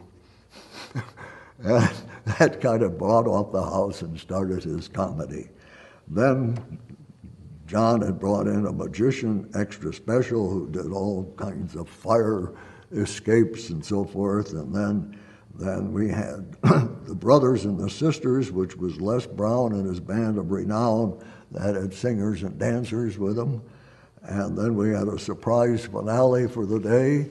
And I remember the surprise finale. It seemed simple, but it was kind of cute. There were all these balloons up on the ceiling, hundreds of balloons, and they were all dropped, and everybody was charged. While the band played, everybody was charged to keep moving the balloons backward So the balloons would come forward and everybody was, so that whole place was, the finale was Les Brown playing whatever he was playing, plus those.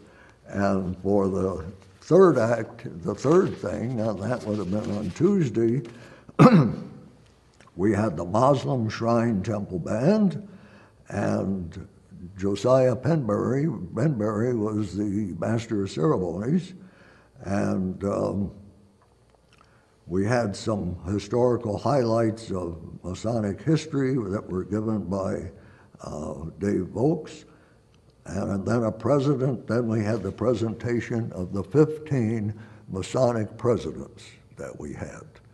And they chose people men who perhaps looked somewhat like the presidents, and then we had a collection of all the First Ladies' gowns that are in the Smithsonian Institute. Now this was classic, and women with those on.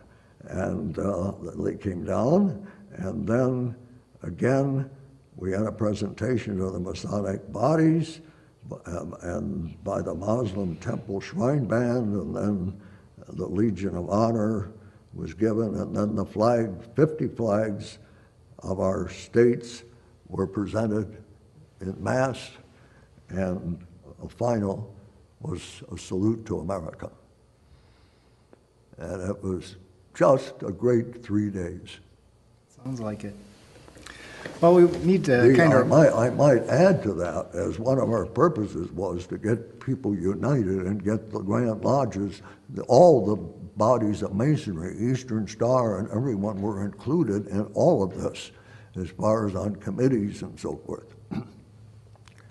It did end up that after the subsequent to all this, and the year was over, the next year, all these bodies, Scottish Rite, York Rite, and all these people signed what was written up as a covenant of cooperation, that from now on we would thus work together as we had for the planning, the production, and the carrying out of this celebration.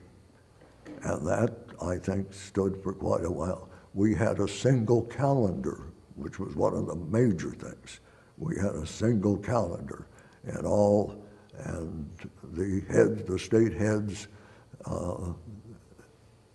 insisted on this, that there are things be on the calendar, and the dates were established, so we didn't have conflicts.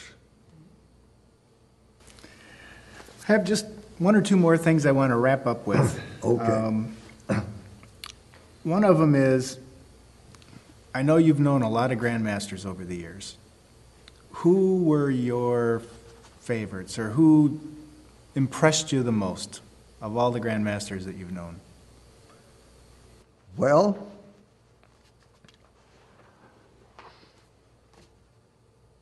I think that I'm going to cheat a little and look at those grandmasters that I had.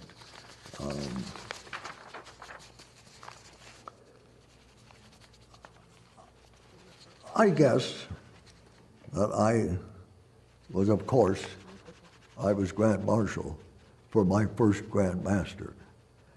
And Bill Harmon was Grand Master at that time.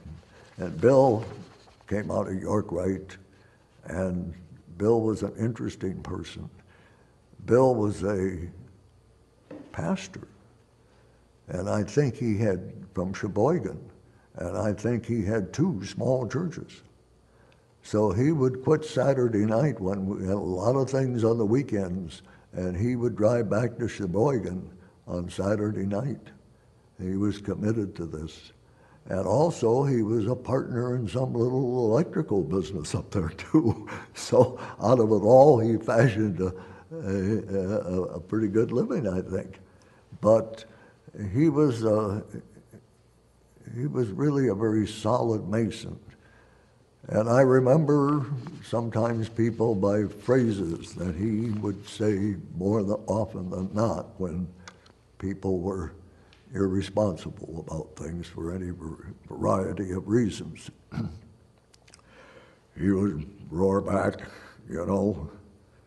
convenience has nothing to do with duty. And that sort of stuck with me along the years. But I remember Charlie well, and Bob Lake I mentioned before.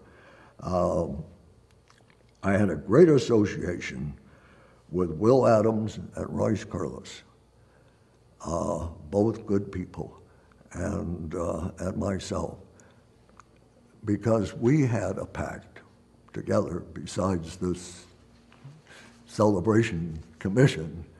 We had a pact that none of us would be promoting anything that all three weren't in agreement with.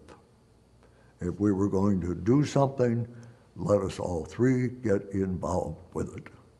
We decided at that time, and this was prior because both of those people preceded me, I think it was in Will Adams's year, we decided that we would have continuity in Masonic education. And out of the blue, I never met him before, Dick Sands. Somebody knew about Dick Sands, and they invited Dick Sands up. And I think we met at Will Adams's cottage up on Torch Lake and went over what he had to offer about what he thought could be done on Masonic education. But the three of us, we said for at least 3 years, we aren't going to have things change every year.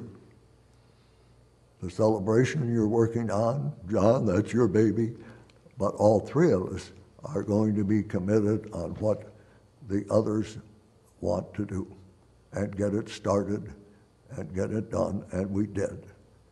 And we had good continuity there. Bob Osborne, I would point out, who was probably as well grounded in every way in Masonry and knowledgeable and really quite very brilliant man, really, and very bright and very outstanding. And then Carl Warfel, who was a friend of mine up here in Grand Rapids. He was generally quiet about most things, and one thing that all of these people impressed upon me when I was Grand Master, don't make edicts, because they'll get you in trouble every time. Just don't make edicts. And wiser people ahead of them I listened to. And Carl Warfel, he was very approachable, very friendly, and at the same time, he had the courage. Sometimes foolhardy courage will get you into trouble, but sensible courage doesn't. Large temples were having a huge problem in regard to liquor. And for example, Detroit Temple, which had Ford Motor Company every year, would have a large meeting there and banquets and so forth. And they couldn't have liquor for it. And that happened with Grand Rapids Temple also. They wanted to lease out the temple for something and they couldn't serve liquor. And so Massachusetts had introduced it with very strict guidelines under what conditions they do. And Carl Warfel had the courage, after he got in office, to simply declare, we are having liquor in temples under these restrictions. And he had a whole year for people to get used to it, because we would take it up at meeting after meeting after meeting, and you would get, God bless them, some little temple who would stand up, and somebody would stand up and say, I was here when this temple was dedicated, with all its rooms and its appurtenances, and it was dedicated to God. And that just moved the whole motion down. So those are the ones that I served with that I remember the others that performed their duties well, but those stand out as very good years, I think, for Grand Lodge. And then my last question is, what advice would you have for a young Mason? What would you tell a young Mason today? Well, I guess I may have touched on some of those favorite things. I think a Grand Lodge officer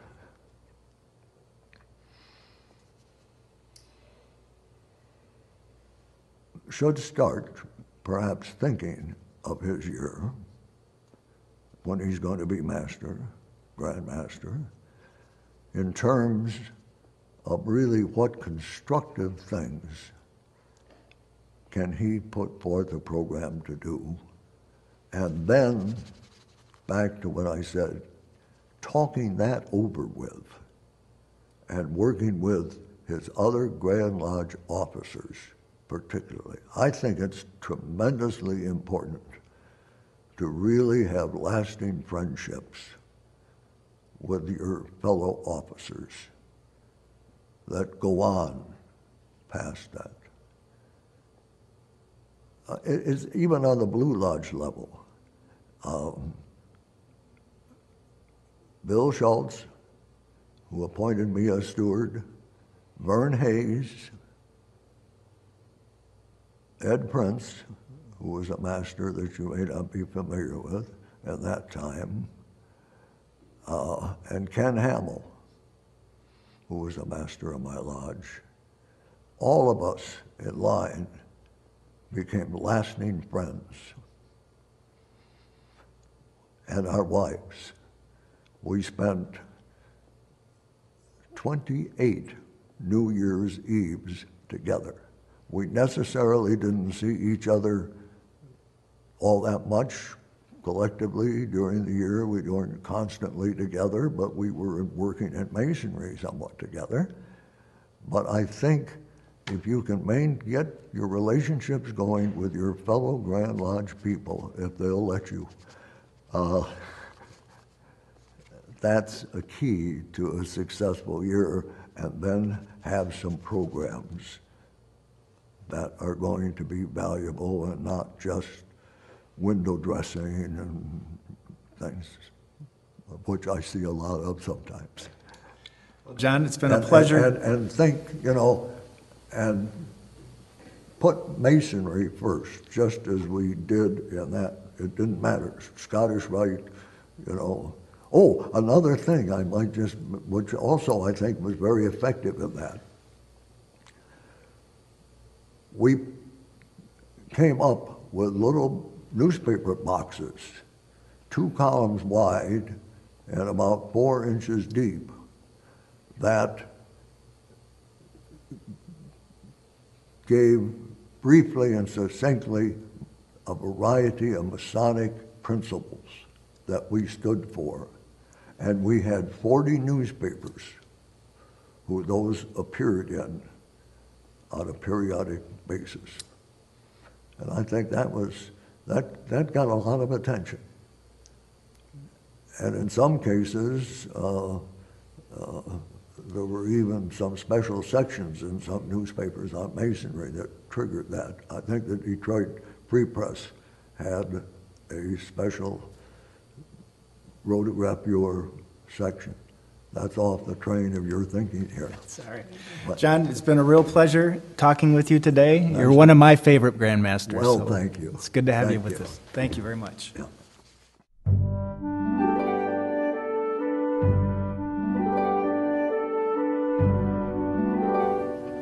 Thank you for watching this interview. If you know of a Michigan Mason who has an interesting story to tell, we'd be interested to hear about him. Our contact information will follow on this screen. If you'd like to know more about Masonry, we invite you to visit our website at masonichistory.org and the links provided there. And if you'd like to visit the Michigan Masonic Museum and Library, you'll find us in the Grand Rapids Masonic Center at 233 East Fulton Street. Our public hours are from 11 o'clock a.m. to 6 o'clock p.m. Monday through Friday. Again, thank you for watching and for your interest in Masonry.